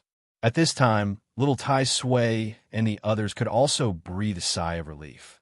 Everyone was more or less injured. The injuries on Thin Monk's body were the most frightening. There was a sword wound on his back that was so deep that his bones could be seen. The Peony Fairy was pursing her lips and applying ointment for Thin Monk with a cold face. Her cold eyes swept over the 13 elders who kept their mouths shut from time to time. Do you know your crime? Tian Dao changed his cute and cowardly appearance in front of Xian Huang and put on a serious face and questioned coldly. Who allowed you to make your own decisions and secretly come to the Forgotten River realm? So many of you transcendent realms have come over. Have you greeted this old man? One of the Forgotten River elder said boldly, We didn't come here on our own. We were summoned here. Yes, just like the god inviting talisman, we abided by the laws of the heavenly Tao. Ha. Tian Dao snorted coldly. With a raise of his hand, a purple-red lightning turned into a whip shadow and tightly wrapped around the neck of the Transcendence Elder. Little Tai Sui and the others were shocked and looked in the direction of Tian Dao. At this moment, they were also feeling a little uneasy. Unfortunately, they were also a group of Transcendent Realm experts. What was even more unfortunate was that they were a group of Transcendent Realm experts who had escaped from the Punishment Tower. If even Transcendents could not come to this continent, strictly speaking, they should have ascended to the Holy Realm long ago. How dare you quibble with me? Tian Dao put one hand on his waist and made the shape of a teapot. He glared at the 13 sanctuary elders and reprimanded them, as if he expected better from them. Your trip here has already caused instability in the Forgotten River realm. It's completely against the rules of the Heavenly Tao. The secret technique you're using is a sinister technique left behind by the Dragon Clan of Forgetfulness to summon their ancestors. It can't be considered a proper deity inviting talisman. The god inviting talisman can only summon one saint-level cultivator at a time. What about you? You guys came in a group the moment you came. Who the hell could stand it? With so many transcendent realms coming, it's impossible for me to turn a blind eye to it. The elder who had the lightning whip wrapped around his neck wanted to push the whip away in fear, but he could not do so for a long time. Venerable one, the elder stammered. We know our mistakes now. Please let go of me. I swear that for the rest of my life, I will never interfere in the affairs of the juniors of the Forgotten River again. I will never step into the Forgotten River again. It's too late.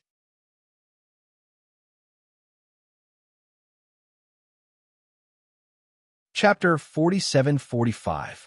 You trespassed into the Wangchuan realm and caused the realm here to become unstable. You must bear the consequences, Heavenly Tao said coldly with an ugly expression. The serious expression on this fellow's face made everyone's heart beat like a drum. There's a world of difference between the mental state of the 13 elders from the sanctuary and the mental state they were in now.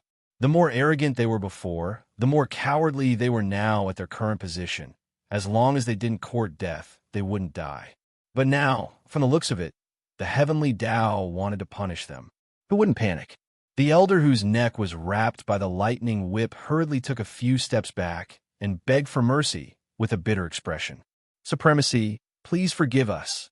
We were really summoned here by someone. If we were wrong, we were just careless. Splash. Long Shang-yun and Long Huan emerged from the bottom of the sea one after another and saw the confrontation between the two sides. Long Shang-yun's heart skipped a beat. She put down the coffin she was carrying with one hand and pinched Long Huan with the other, using her eyes to tell him not to spout nonsense later. Heavenly Tao's small body was standing in the air. Opposite him were 13 elders standing in a row like quails. Little Tai Sui, Dao Wuji, and the others were all healing their injuries. When they heard the commotion, they hurriedly turned to look. When they saw that only Long Shang-yun and Long Huan came out, disappointment flashed through their eyes. Recover quickly. Come down with me to see what's going on, little Tai Sui said to Dao Wuji, a hint of worry lingering in his heart. To be honest, the trembling of the earth and mountains below was truly worrisome. He wondered how Jojo and the venerable Peach Blossom Immortal were doing. The latter's cheeky expression changed, and he nodded at him with a serious expression. Yes, supremacy. The sanctuary elder turned and saw Long Shang-yun and Long Huan. His face tightened, and he hurriedly called out to them, "Where's your grandmother? Let Long Qian come out and explain." Supremacy, we did cross the boundary this time, but there's a reason for this. We were also deceived.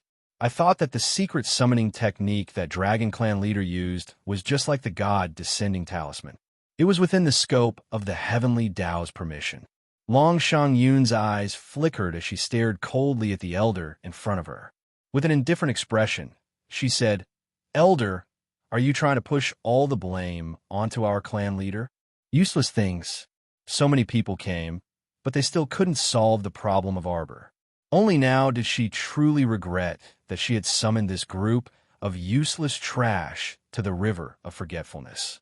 Not only did she tire herself out, she had also caused her own body to be destroyed. Now, she could only possess another body to be reborn. Her granddaughter's body simply couldn't withstand her powerful divine soul. In less than 2 hours, her body would directly collapse. By then, if her soul could not be reborn from a new body, it would turn into ashes. This was obviously not what Long Qian wanted to see. "Where's Long Qian? Ask her to come out and explain herself," that elder said angrily. In fact, it was indeed her who used a secret technique to summon us here, wasn't it?